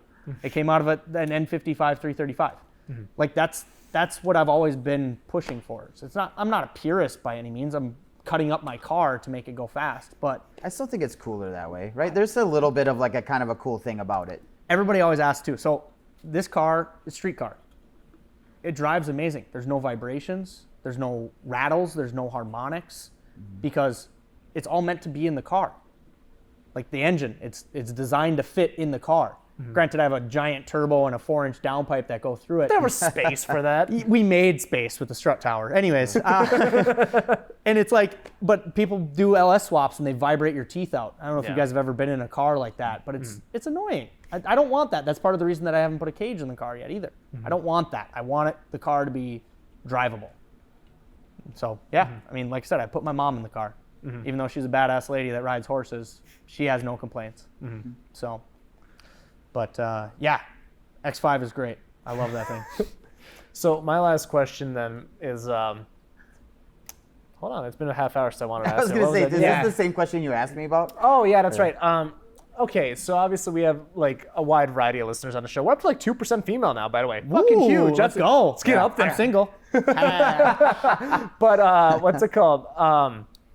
Sometimes we have some younger listeners on the show, right? Like one of the things that you brought up is like, all right, you figured everything out, right? Like you figured things out on your own. What is some advice you would give to like 17 or 18-year-old Gus?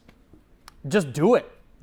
Don't Okay, hold back. Shia LaBeouf style. You just have, just do it. You just have to do it. Okay. If you are always scared about failing, you're never going to succeed. You have to be willing to fail in order to succeed. And that's what I did. I failed miserably. I'm still failing. I have no problem admitting that. The car has been a failure. I have failed. I have gone the wrong direction. I have put the wrong stuff in the car. I have done the wrong thing to the car. Guess what I learned? You learn from your failures. If you don't learn, then you can never succeed. A great post I saw the other day was, if you knew that success was on the other side of these 30 failures, how fast would you want to fail? Very. And I think you fall in, because 400, 500, 600, up to 1,000 horsepower. You have to fail a lot of ways up to there. So Yep. And everybody's like, I don't know how you keep going. I don't know how you keep doing it. It's like, if you don't see the failures as like a stopping point. You Well, see it the helps when the engines are $200 a pop. That does trust me, that does help. Don't get me wrong. We wouldn't be failing as much if they cost 20 grand. Trust me. back to the S58 thing. Yes. No, but maybe we would still fail, but it would be different failures, Yeah.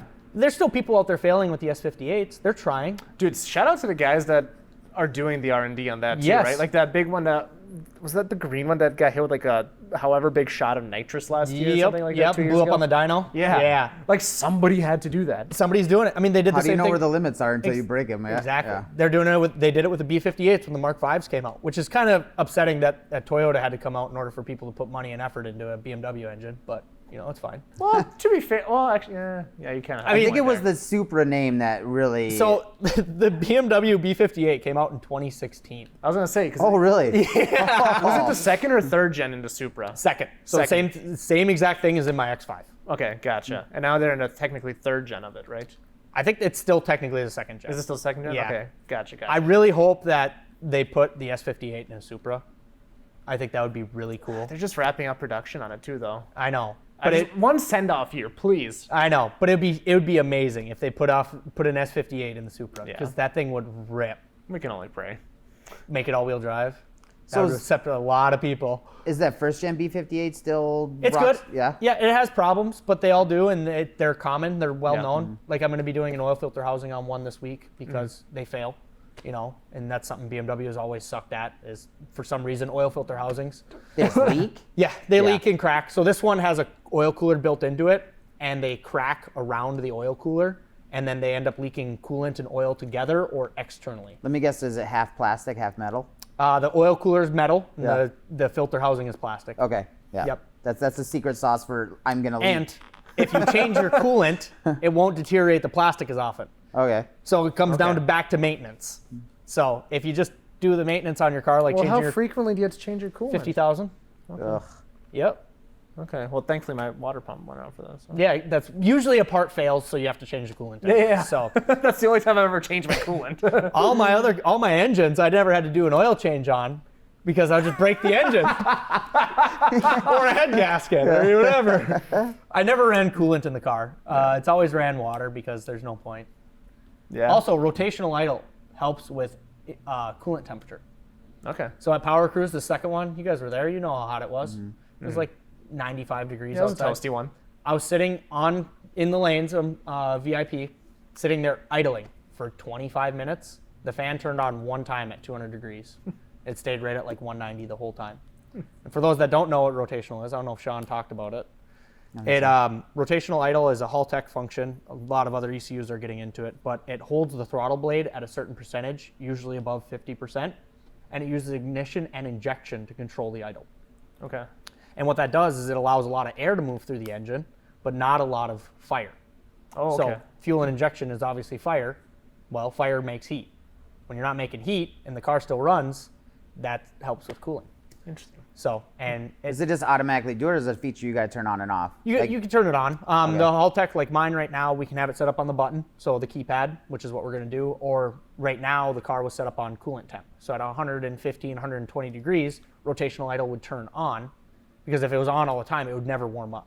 But if Again, you get on the throttle, that shuts off. Okay. Yep. That's yep. kind So of when what you I was rev the getting at. car, it goes off, and then when it comes down, it goes right back to it. Okay. And it's cool. really nice for large throttle body cars, big cam cars, cars that are difficult to make idle because of their injectors, large injector cars. You talk about all these cars that, even big cam V8s that are sitting there idling away and they chop really hard. You put it on rotational and it idles perfect. So like we had a customer at JWP that wanted a big cam. He's like, I want it to sound like this, and he showed me a video, and I was like, I can do that. So we took a stock LS3, it already comes with a drive-by-wire throttle body, put a Haltech on it, and put it on rotational idle. And the thing sounded like the biggest cam V8 you could ever have, but guess what? It drove perfect. Customer was totally aware of it, loves the car. Absolutely loves how it sounds, drives, all of that. You know, the car makes 400 wheel, fun car. No, like a different car. Isn't that kind Chevelle, of the black crazy one. that some like Black Chevelle, white stripes, convertible.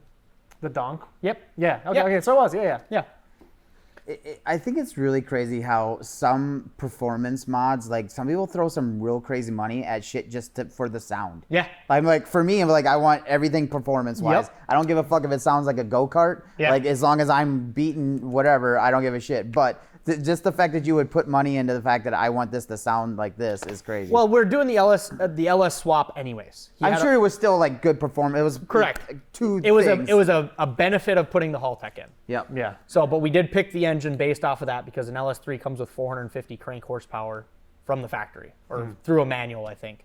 So on our dyno, it made like 375 to the tire through a turbo 4. Pretty legit on a Mustang dyno. Yeah. So, but Cooking. But on a VCT motor, you guys, some people they'll pay for a tune to have it sound like it has a cam. the ghost cam, literally. That's what the rotational sounds like is ghost cam. Yeah. Because you can make a car that's idles perfect, normal without it, and then you turn that on and it sits there and chops, you know, because you can control how much it cuts and stuff and how much fuel it dumps. It's really cool. But yeah, speaking of mods to make cars sound better, people do mods and don't think about fuel economy. Yeah. So, granted, 1,000 horsepower plus, right? I drove this in September up to my buddy's wedding. I was up there, Grand Rapids, Minnesota, 3 hours away. It's about 150-ish miles or so. Full E85, pump E85, drove it up there. I got 18 miles to the Fuck gallon. off. That's insane. At $2 a gallon on E85. Yeah. And I was doing pulls. I don't drive it normal. Yeah. So I drove it up there, hung out up there at his wedding, and then on Sunday, we piled everybody into it on the track, of course. And I did a pull on the street, and it's the fastest. What the fuck did you say on the track, of course? Oh, yeah, on the street track. Road course. Yeah, on the road course street. Got it. Okay. Okay. My mistake. Yeah. That's the fastest I've ever gone in the car. What? I don't want to say. Oh, okay. Fair enough. It wasn't quite 200. It's the closest I've been Kilometers per hour, folks. there. On the track, in the quarter mile. You know, that's what people do, right? They do 200 in the quarter. But yeah, it was an experience, and like the car was dead straight. Everybody in the car was speechless because they were from up north. They've never experienced something like this. Yeah. You know, the couple friends that I have ridden in the car were like, you guys got to go, you know, and like they've experienced fast stuff, but when you're riding something like this, it's a completely different game. Yeah, we got to get Dan into a 1,000+ car. Yep. Because you still haven't done that yet, have you? I'm not sure. Well, you talk about it all the time. You're like, oh my God, I really want to go in a 1,000 horsepower car. Do I? Don't say that. I said, Well, you didn't say like that, I but- want a 1,000 horsepower car. Oh, there you go. Yeah. I'm not far off of what I've got Build you for one mods. right here. Yeah.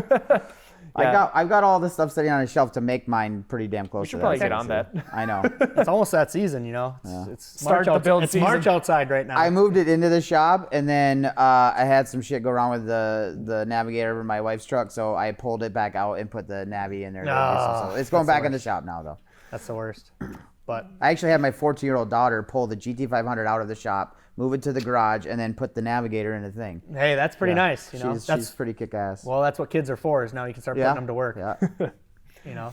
Yeah, so literally his daughter goes with us to 2K and Nice. is helping him unload cars and all this stuff. Like, I have her pull the car. I hate being in the car and loading on and off the trailer Yes. because I can't see everything. Right. And then you're trusting somebody else to be like, "You're fine, crunch, back up." Oh, It's man. like, no. So I put her in the car. She knows exactly what to do. I'm like, I can be like, little bit of gas here, like come off, go on there, stop, don't, whatever. It's way more peace of mind having her do it than me do it.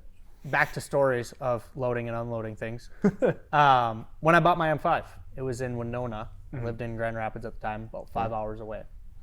I went by myself. Growing up, we always had Suburbans. I had two older brothers, and my mom was into horses, so we had 3/4 ton Suburbans with 454s. Great. amazing rigs. We put 200,000 miles on 3 different ones because, you know, as we went through high school and we went on family trips and stuff.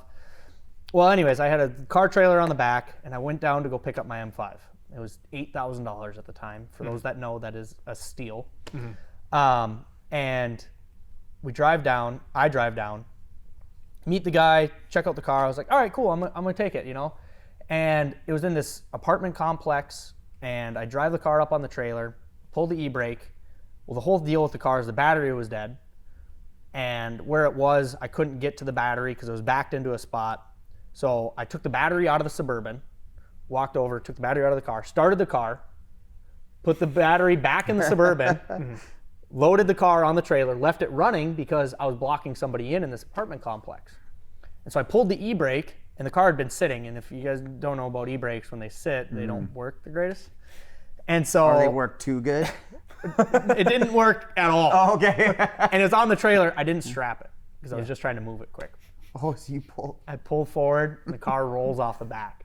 Fucking rear tires off the trailer. It's just hanging there. And this guy's looking at me like, dude, this dude is an idiot. He just bought an M5 and made it fall off the trailer.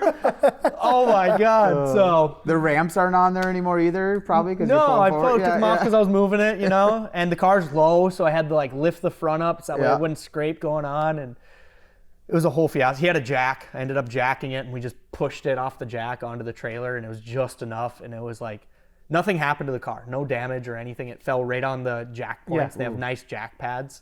They fell right on those perfect.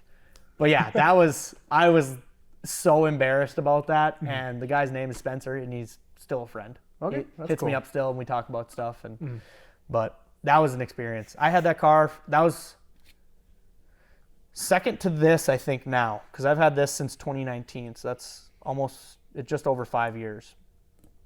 I had the M5 since 2015 to 2020. So yeah, 5 years as well. So that was the second longest car I've ever owned. Otherwise, I usually get rid of them every 2 years or so at the most. So People get rid of cars. Damn. Yeah, no. upgrade. I kept upgrading. I've always done this. I've always I keep climbed. upgrading, but the other one stays around. Nah, See, I that's don't the get rid problem. of the You gotta old get one. rid of them. Yeah. I sold my first car for more money than I bought it for after a year and a half of abusing it. Poor thing. Oh, but yeah, it's a great experience. I've learned a lot, done a lot, met a lot of cool people like you guys. Yeah. Well, that's not Cool, so- cool. Yeah, it's a stretch. It's fine. I met a lot of people. There Yeah. you go. Yep. And yeah, I got a lot more to go. I'm not even 30 years old yet, and it's just starting. Yeah, dude, there's so much to go. Yep. This C4 is busting for a piss right now. So Yeah. you want to pop the usual 3 den? Yeah. All right. I think he probably answered this throughout this episode. Yeah. But, all right. At the end of every episode, we like to ask our guest to pick 3 cars. Hold on, did you smile at the camera at all this episode? I don't think so. Did you get the new one? Oh, no, you No, didn't. not Oh, I thought yet. you did. Oh, I was looking for this side. I was like, It perfect. was going to be Monday. Now it's going to be Friday of next week. Gotcha. It'll be I'll have a fresh smile for Texas 2K. There we go. Gotcha. Yeah. Anyway, we need 3 cars. You're never I on my need right side. You just look so handsome track from car, over Okay. a daily driver, Yep. and you fucked me all up now. And a show car. Okay. So here. You have an unlimited budget. Yeah. and I can modify them however I want. Whatever. You can fucking cut 2 cars in half, weld them together. I don't give a shit. Sick. All right, track car E46 M3, easy pick. You can make them even NA. I'll leave it NA and just all the suspension, all the mods, and just drive the wheels off of it. Like a CS or anything? Or CSL, sure, whatever, but it doesn't matter. E46 M3 is by far one of the best handling cars I've ever driven. goat. And I've driven a lot of cars. You know, throughout the years, I've experienced a lot, and You've pushed a lot today, too. I have. But it's, yeah, definitely E46 M3. Even mine that just had basic track pads and basic suspension on it was almost one of the fastest cars at the track day that I was at, with me driving it. And people say that I'm a good driver, but I don't think so. I don't know. I'm the fastest one in my friend group. Sorry, Andre. And then daily driver. I'm still on that X5, dude. I'm sorry. B58 X5 is probably bang for buck. I really want to make it 600 horsepower, like really badly, because I think it would be so much fun. but part of me is just so reserved because it's lasted so long. Right. Yeah. Yeah. Like I bought it with 80,000 miles and it has 170 on it right now. Huh. Like, and it's been Not even a hiccup. Yeah. It threw a check engine light one time when I was towing back from Omaha because I was on 87 octane. Okay, that'll do it. I had it in 8th gear. Yep. And I was going through those hills outside of Omaha. Yeah, yep, I know and that. it was locked in 8th gear because I'm a dumbass. And it was chugging up the hill at 1,000 RPM. And it hit knock control on every cylinder and threw a check engine light and put it in lit mode. Little quick like tidbit on that. So TRXs can run 88, right? Like they Yep, can. yep. Right? Not when towing though. Correct, Through yes. those same Omaha hills. Yes, I bet. Yeah. Yep. And yeah, so that was a problem. Yep. And then show car. I mean, I'm still BMW. I don't do shows. I've never built a car for show We hear cars. that often on this show. Yeah, because you talk to track guys. Yeah. But it's like, I don't build my car for other people to look at. I mean, clearly, I have a turbo literally resting on my hood. I don't care what That's great for the wrap. I know. Well, yeah, this is a wrap. You know, I wrapped it because I wanted green. I like green. This is a cool color. But I walked on it to put my bicycle on the roof. Like, I don't care about show cars. But if I had to build one for the people, it'd be an E36 wagon. Ooh. Yep. Ooh. A little low, you know. Yeah. Probably a turbo because turbos sound cool. Like 400 or 500 horsepower, good interior type deal. Any swap or anything in there? No, obviously the stock engine. Yeah. Gotcha. Yeah, M50 for the world. I want to put an M50 in a G body. That's going to upset a lot of people, but Make it happen. yeah. Well, there's one right there. Do people supercharge these cars? Yep. Yeah. Yep. Okay. They don't make a lot of power. You have to put a really big supercharger on them in order to make power. That E46 over there has a S54, which is the 46 M3 engine, with a supercharger on it. Okay. You can make like 400 or 500 horsepower on them pretty easy. The S54s like to rev. They have like an 8,000 RPM red line. That would be an engine that I could switch to in this car, but they're, again, expensive. Even a stock engine's like $5,000. So, yeah, people supercharge them, but turbo is free horsepower. Supercharger is parasitic. Yeah. So, I mean, I'm spinning a 82 millimeter turbo on my 2.9 liter very easily. People won't think that's very good, but it's like, you got to think, Evos are 2.4, 2.2, you know, and like those guys run 68 to 78 millimeter turbos. You know, big horsepower drag guys run these big ones, but guess what? They're bringing it up to 7,000 on the two-step, and it's 7 to 10 grand. That's it. Yeah. This is a street car. This will spool the turbo at 4,500 to 5,000 RPM. I will be able to roll into boost throughout the entire RPM range, and it won't feel terrible. Yeah.